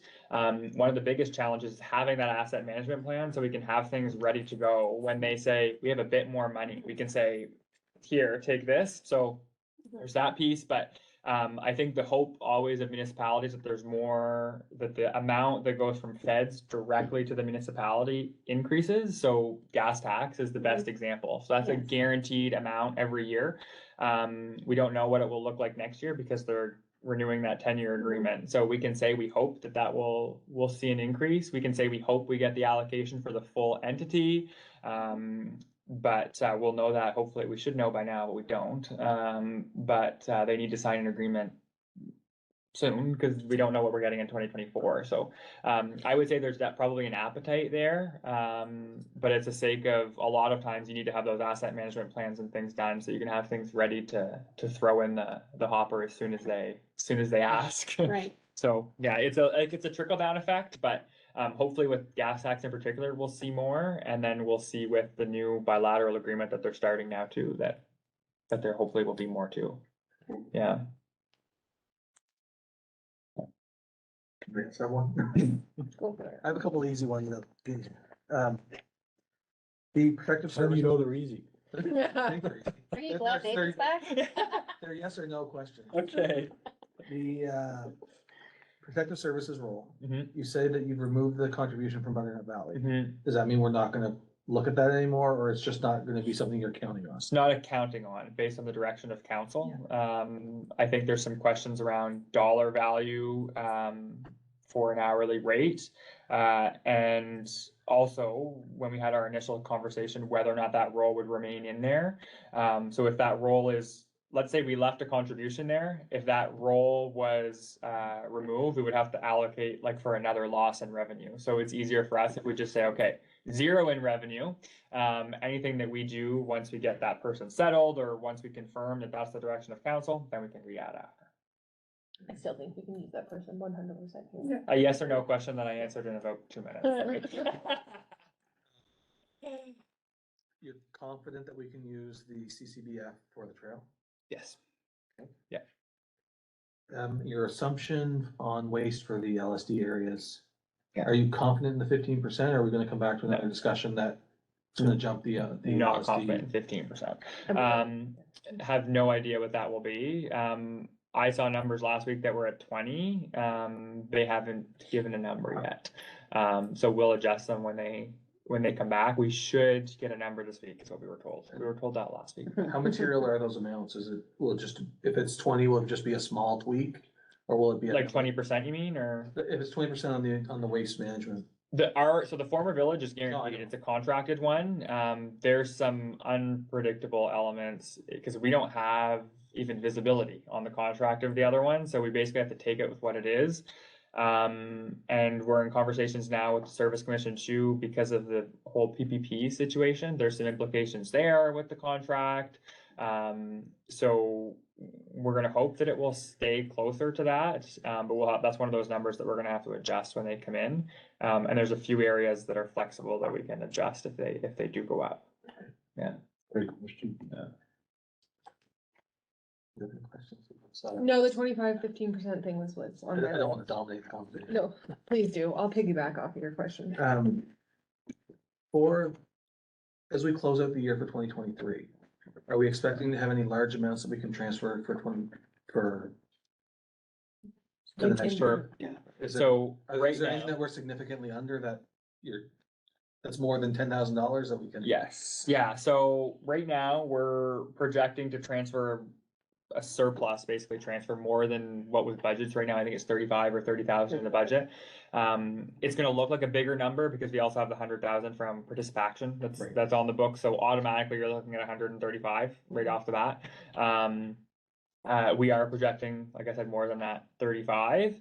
A couple of factors though are whether or not some projects will go ahead. So we had a landowner consultation last week for a project that I suspect will not be billed this year, which is a significant amount. So that will become part of that as well. But it is more than 10,000. Is there a specific number that you're looking at? No, I'm just curious are we gonna be far below budget? Are we gonna be close to what was budgeted for? It'll be close to what we're budgeted for. I think one example is for participation, going back to the kind of those pieces of having things ready to go, is we know that that's the direction of residents. And if we get the okay for the agreement in principle from council for the trail, then we're gonna do the design this year to be ready to tender quickly in 2024, which will hopefully reduce costs when the tenders come in. So right now, when we look at the service area, we can absorb that as a budgeted expense, because of where we're at in that particular service area. So that's one example where technically we could take that out of the 100,000 for participation, but we're projecting to be low enough in that service area to pay for the design this year and still transfer the full 100. So we're in a good shape right now. A lot of that also has to do with some increased revenue in two areas. One is building permits, because the rate was increased this year, which it wasn't when the budget was done last year. And the second one is there's a lot more recreation revenue. That includes the 100,000 from participation, but even above that, because of the pool, those sorts of things that weren't necessarily confirmed when the facilitator did the budget. So we're tracking to do A healthy surplus. a healthy surplus, yeah. Healthy surplus to transfer, yeah. Am I throwing this conversation off or am I? No, you're great. Keep going. I know. Are your assumptions for the fire station, are they based on us meeting the green initiative stuff and?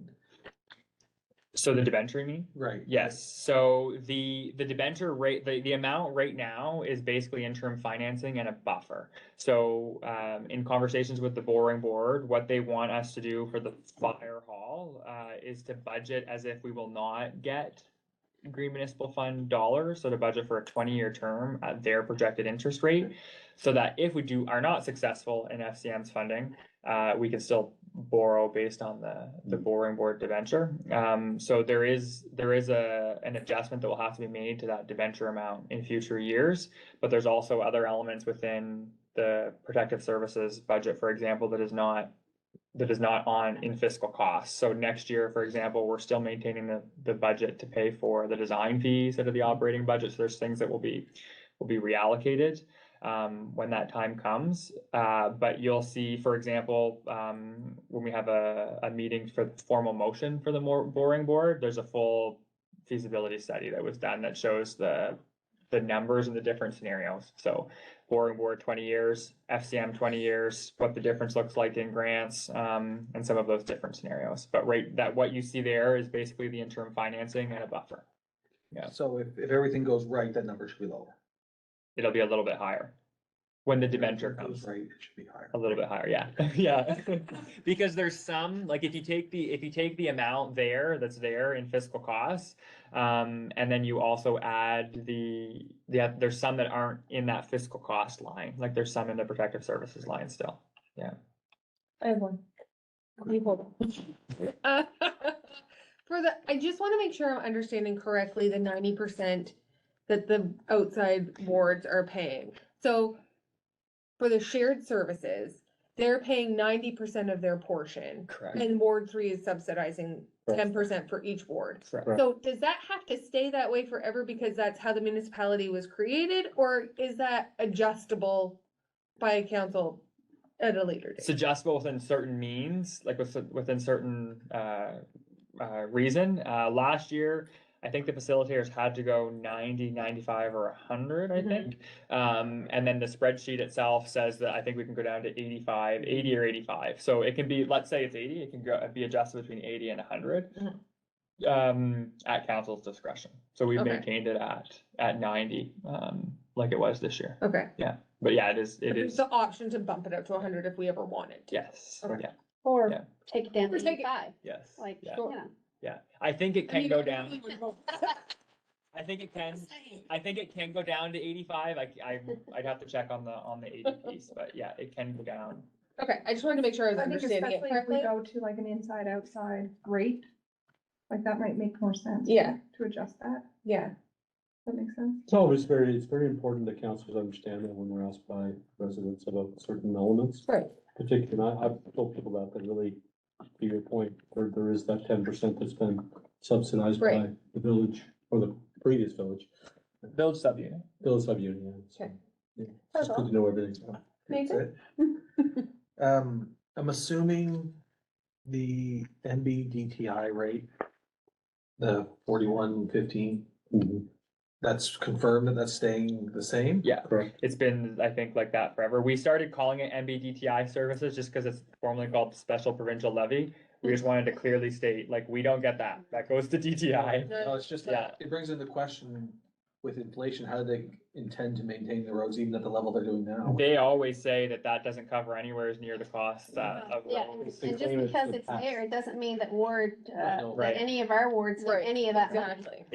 If you look at the, I think, was that in last week? I forget. No, I didn't send it. Whereas your money in your ward goes to We- your we road, can- right. goes to your Yeah. road, so That's this the money, cautionary we have tale no- going into Yeah. 2025, when they've indicated they're gonna look at those areas. Yeah.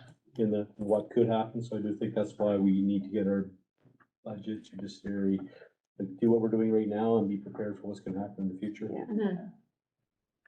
Do you need direction on the non-residential rate, or just go, if we go with option one, it's there? If we go with option one, it's there. If we want to discuss it, we could definitely discuss it. Like I would discuss it now. All of the options though do keep them at 1.7. They maintain them at 1.7. I don't think I I don't need disagree it. with it. No, I think it's fine. And I think one of the pieces that I'll stress on that, just so that while we're mentioning it, is that last year, it would have been a net zero impact really for people if the facilitator would have done it at 1.7. The province I'm not gonna get the exact name of the legislation, but let's say Property Tax Act provincially, had adjusted basically the rate from that piece of legislation so that then they could provide municipalities the flexibility. That was one of the reform changes. So it would have been a net zero impact basically, had it been adjusted last year. So playing a little bit of catch up because it wasn't done last year. Some areas in the region did with the same facilitator, some did not. I don't know the exact reason, so, but yeah, it will, it's in there for all the options unless directed otherwise. I have one more, maybe the least popular question that I have. Oh, great. What's funny is he's the one that says, are we still talking about this? Haven't we already discussed it? That's right. Email your questions next time. This is not a question, this is my opinion, and I'm looking for feedback on it. We have budgeted $60,000 for a recreation center feasibility study.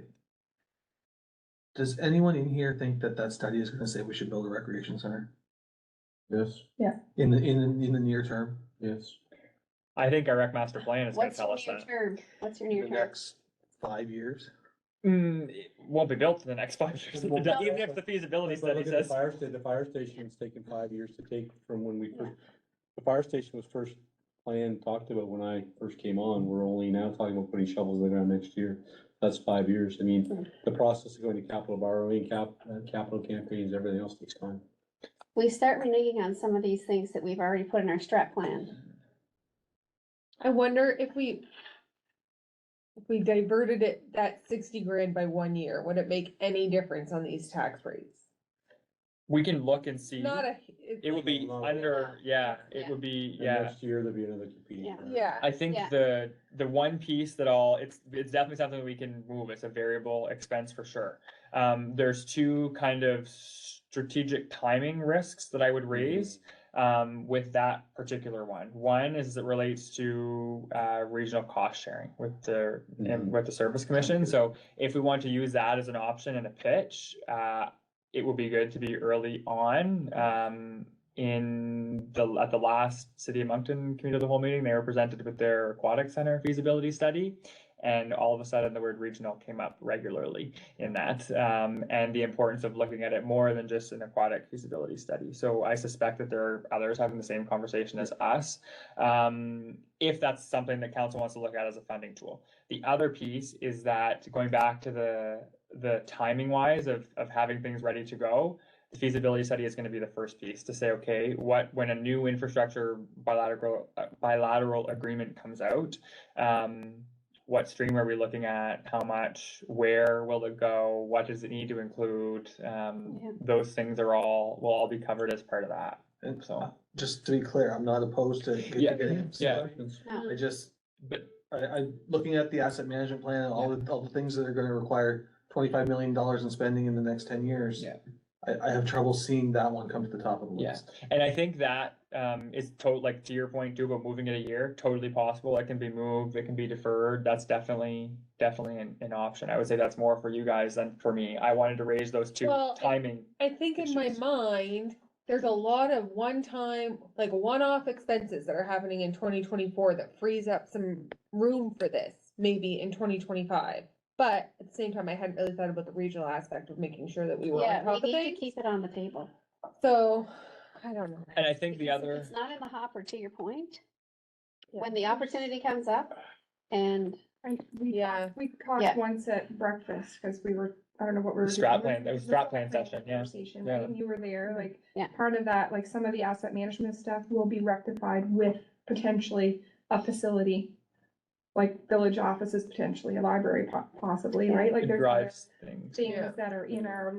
list that Great can point, be Sarah. Yeah, rectified with. yeah, so I think you come in. The feasibility study Yeah. needs to tell us. You yes or know, no. we have to maintain, but we also have to grow. If we're not growing, we're dying. So that's the simplicity of it. And I The think impact is minimal on the tax rate, and I think it's. At that point, I mean, you could, if $60,000 was gonna make a difference, then we could take all of the lines and shave some off of it, like, Mhm. if we had to. Yeah. If 60,000 was really gonna make that much of a difference. Yeah.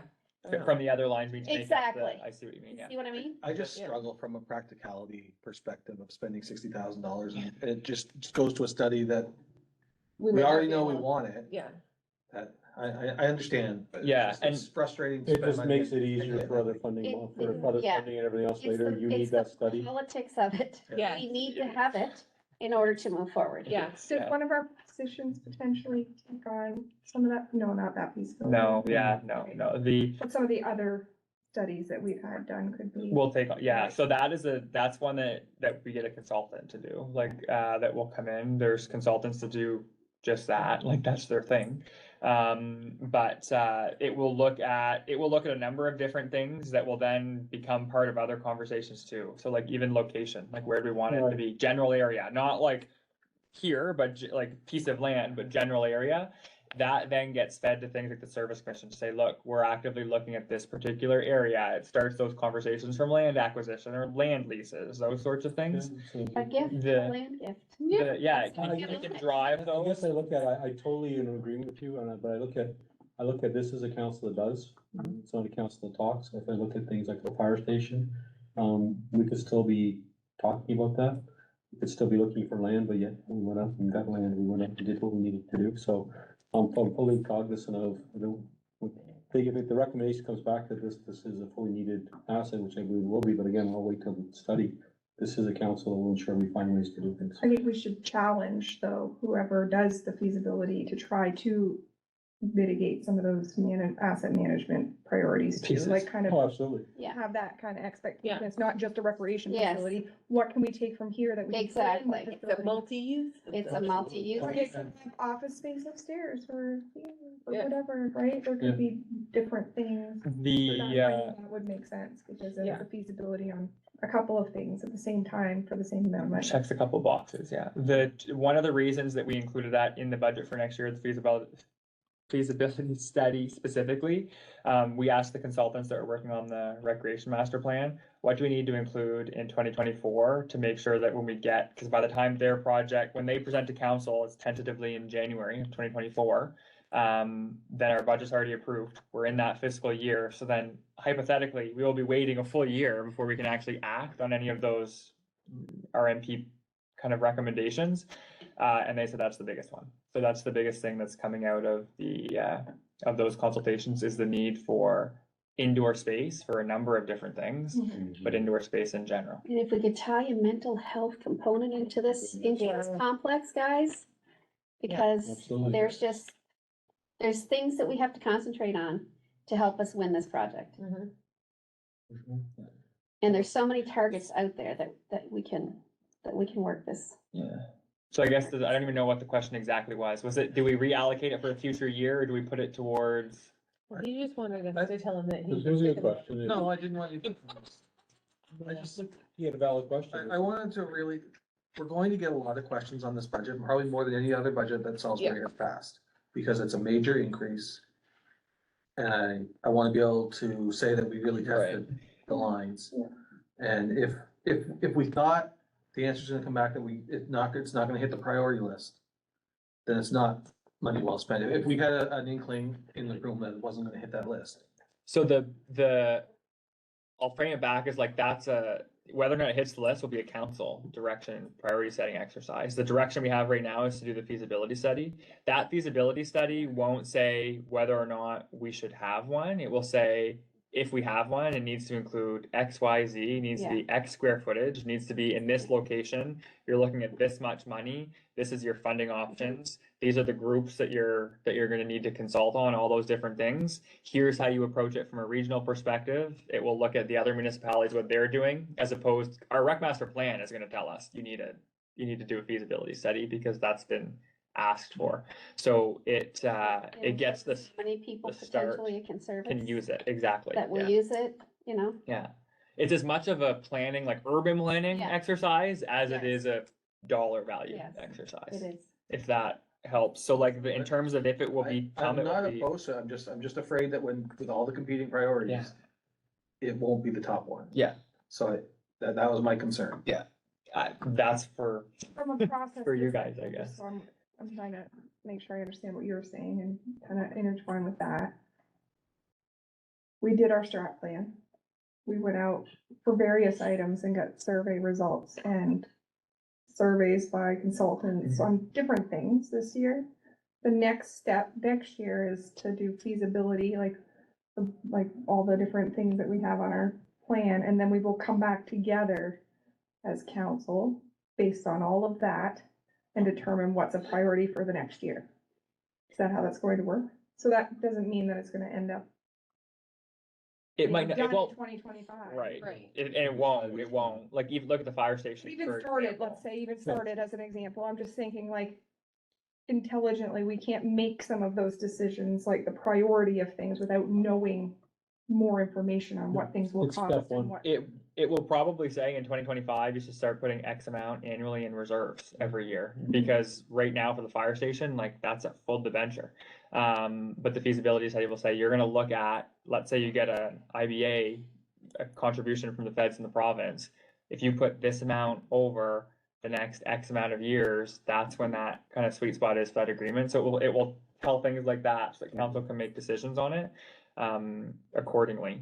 And there's I'm not opposed, I'd love to see it here, the competing. the asset management plan scares me with the numbers that are in that, so.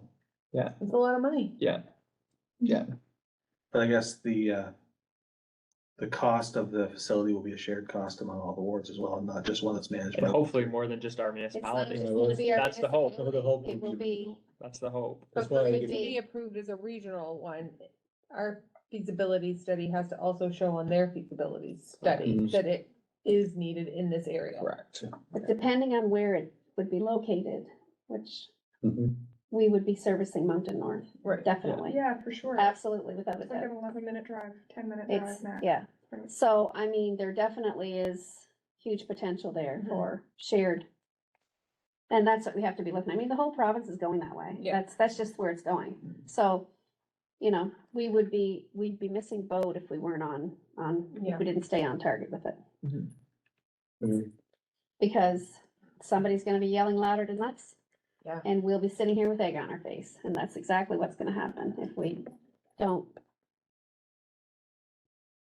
The other piece too is that council will have to approve tender for Oh, a feasibility study, so it will come back at that point, but. I have nothing else. I'm very comfortable, so are we now All in favor of all the in favor motion? Yeah. of If there's no option other one? questions, but that's the, I'm, I mean, I'm in favor of option one. Oh, are we voting now? Did you want us to? All in favor of option one? Aye. Aye. You need me to say. Well, I either an aye or an nay. Did I hear one from down the end of the table? Yes, aye. So that's unanimous. option one. So we'll come back and now we can switch gears for our utility budget, which is great. Okay. So now we're gonna move on to item number 6, which is bike park repurposing proposal. So this is an item seeking direction from council on a proposed process, I guess, to start. So as most I think know, and if not, it was highlighted in the package. There's a bike park within Salisbury that's located on school district grounds that's just down the road near the baseball fields. This was created in memory of a community member who had a passion for both motocross and that type of biking, BMX as well. And in the last number of years, that area, the park itself, has seen a couple different challenges. One being vandalism. So for anyone that is familiar with the area before, there used to be a gazebo that had to be taken down due to vandalism. The fence has seen vandalism. The sign at the entrance hasn't been up for a few years because of vandalism. There are liability concerns from our perspective as a municipality, but also from the school and the school district who owns that land. They've expressed concerns, and from a municipal perspective, although it's their land, we're responsible for those assets that have seen increased theft and vandalism. So it's generally an area that has seen a number of challenges. I've been here just over a year, and I think we've had 4 instances of 3, I think, and the 4th was just before I had gotten here. The shed had to be replaced. So it is an area that we're seeing more and more challenges on, and it is being currently used as a spot to hang out, basically. So whether or not that will actually have an impact on things like crime, it's been something that's been discussed. So with some of those challenges, before we brought it to council, we wanted to have a conversation with the family, with the Damerys that the park is named after. So with Mrs. Constantine's help across the street to kind of make some further connections and start those conversations. They've indicated that the park currently, if we're seeing those issues, is not meeting its intended use, and that's not something that they want either. And so they gave us the okay to start having the conversations around what could that space become. And so in a lot of conversations historically, there has been requests for dog parks. We hear it every once in a while, randomly. We hear it regularly when we go out for surveys for different things. And generally, really the biggest cost to doing something like that is a water source for the pets and a fence. So that area is currently fenced. And so kind of check some of those initial boxes. We went back to the Damerys with that and said before we bring it to council and start those conversations further, we wanted to make sure if this is something that would make sense, and also wanted to make sure as we start those conversations to check and see if they had an appetite to maintain the namesake of the park. If the namesake was not a dog lover, for lack of a better term, then we would have other conversations with them. Okay, can we do something else in lieu? And they came back and said that it very much was something supported by them, and he was a dog lover himself, so it still fits the intended name recognition of that space. And so that was the initial piece that had to be done. And then here we are this evening. So our recommendation is to get direction from council to proceed with repurposing that space. We haven't had any conversations beyond that. There's some that still need to be had. There's a lot of businesses that have put time into that space because of the namesake that we want to make, kind of get a pulse from them. We want it to be a positive thing in the community, and we see the repurposing as doing just that. So there's still some conversations to be had, but wanted to check with council to make sure there is an appetite for that. Any concerns, comments, feedback as we start those conversations and look at what some options may be. In the CRF, we noted some of the cost implications, and the fence is the main one of a dog park. So other than some small repairs, it's quite minimal. The other element is water that we'll explore kind of as probably another phase of the project. And other than that, it's kind of doing some tidying up of the soil itself, what are currently ramps, that sort of thing. And conversations with insurance from signage, those sorts of minor details that are involved in all these types of projects. But with that, there's a motion to get direction, and then for any questions, comments, feedback, all of the above. I make the motion, the council direct administration to continue exploring the feasibility and practicality of repurposing the current bike park to a dog park. Moved by Deputy Mayor Bannister, seconded by Councilor Thorne. Questions to the motion. I'll start with, I want to thank again staff for pursuing this, having done volunteer work at that area many different times to help keep it upgraded. It's definitely been a struggle. I think like anything, I like what I heard in the communication with the family. I love the idea that he was a dog lover. I think you're bang on communication with business owners that have contributed, which I do know several. I think will be key, but I think the idea that's gonna, I think be put back to a valuable asset to the community, because unfortunately the last 2 years it's been a little bit of an eyesore as you go by there, and it's been not a great thing, but I do think if we can actually get good use out of it in the spirit of what we hope to do, would be a good thing. So yeah, it's just really on how we can accomplish it. I'm sure that people in the community would probably be more than willing to step forward to help us in this initiative to if there were additional costs that were outside of the budget area. I'm sure Extreme would be willing to do something too. I think that's the nice thing about this project is that it's very minimal. I think it's very minimal, but you know, there is the well, there is a water source, and we want to do it right. I think in that, we want to make this down to that ballpark area. I mean, as some of our councilors know, it's an area where we're bringing people in from out, not just our local people, Right. but we're bringing people in from around the province and Atlantic Canada to visit our community. And I'll just be very transparent. It's very nice to see the parking lot across the road that's finally fixed on one of them. Yeah. Hopefully, as we get the second one fixed and the soccer field's fixed, the playground is being done, you know, starting to look a little more beautiful, which is Yeah. what we want in our community. Beautiful. So as we go down there to have a vibrant dog park where people are bringing their dogs in, as ball games are going on, I just think it's There's become a dogs all showcase the for our time. community. Right? All the So I just look at it like, you know what, the more communication on this, that we're doing something, I think we'll probably have people come forward. And I heard the same thing from individuals on the bike park, that people wanted to come forward and volunteer to help out. So I think this is just a nice way about part of beautification for our community and adding a vibrant area, so kudos for the initiative.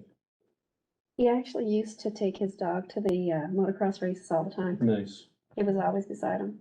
So Nice. he did have a big passion for dogs. So will we make that area four-season use? Cause right now the gates close in the fall and nobody goes down there. Yeah, I think last year, I think we did do a small path for people connecting to the Woodland Yeah. Trail, I think. It was plowed right up to pretty much the. The entrance, right, yeah, okay, it was right to the, okay, okay, okay. Yeah, the gate, So people could go down and park and then. Parking lot. the gate closure is more of an in consultation with the RCMP. It was really Mm. more of why that was closed or not Yeah. closed at certain times.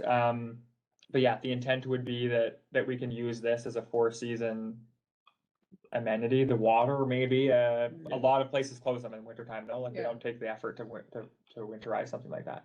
But that would be something that we would explore. It won't be open this winter. But if it gets No. done next year, let's say, then the following winter, the intent would be that it would be open there. I was just thinking if we're gonna do that, we should make it better lit than it is now. I don't think that corner's super well Good lit. point, yeah. Yeah. And, it may also help with our vandalism Oh, it because should. people will be down there more often Yeah. and there'll be less opportunity for people Yeah, to do something. you're bringing on Austin, I chatted about that before, I think the Yeah. more we get people down there. Yeah.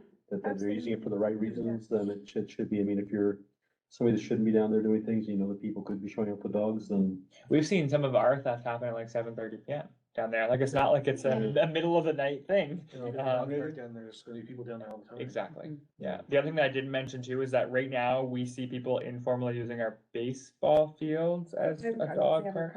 Okay, yeah. We often like find Yeah, that's. during baseball practices, but Yeah. it's because it's fenced in and it's, Sure. in some cases, it's very respectful citizens, right? Like they're not trying to do anything. Well, they look at a fenced in Ball field. area and go, hey. Yeah, it's just, it's a nice place that the dogs can't get out because there's gates. Yeah, I have an issue with that. And, I do too, but I'm saying, Yeah. but they're not doing it with an intent, they're just not educated. They're not doing it maliciously, It's but the only hey, space that's. you still fenced. see They're just not educated. Still disrespectful to the It's space. very disrespectful to the space. It's Yes. like, you're not gonna let your kid go over there and just, squat and do Yeah, and Oh, not they should be, do it. they should be cleaning up regardless, but I don't think. Exactly. so those were I had 3 comments, and one was the dogs using, like they're already using the baseball fields, so Mhm. that's a positive. We've gone to practice and had to kick people out of the fields, right? Yeah. More traffic is less crime, Yes. hopefully, Sure. but the lights were the other one, I think I know we have some lights that need replaced, light bulbs, maybe Mhm. the same time we can, Some more options. well, That sounds like a That- different conversation. the poles, you should be able to use those poles to light up that space, the ones that are already there. They're close enough. Maybe not. Yeah, They maybe, probably I don't get know for lights at the sure. Back corner of the dog park. Yeah, I think there would need to be one on that side, cause the other thing. Talk to the Lions They're Club, homes. they They're have, homes.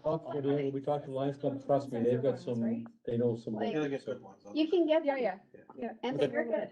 The Yeah. challenge with the lights that way, that there's homes back there that would see those Yeah. lights that, right? That- So that is those are all true. things that we'll have to explore those. I don't think we talked about lighting yet, actually. I don't know why that didn't come out. We were just like, oh, there's a fence.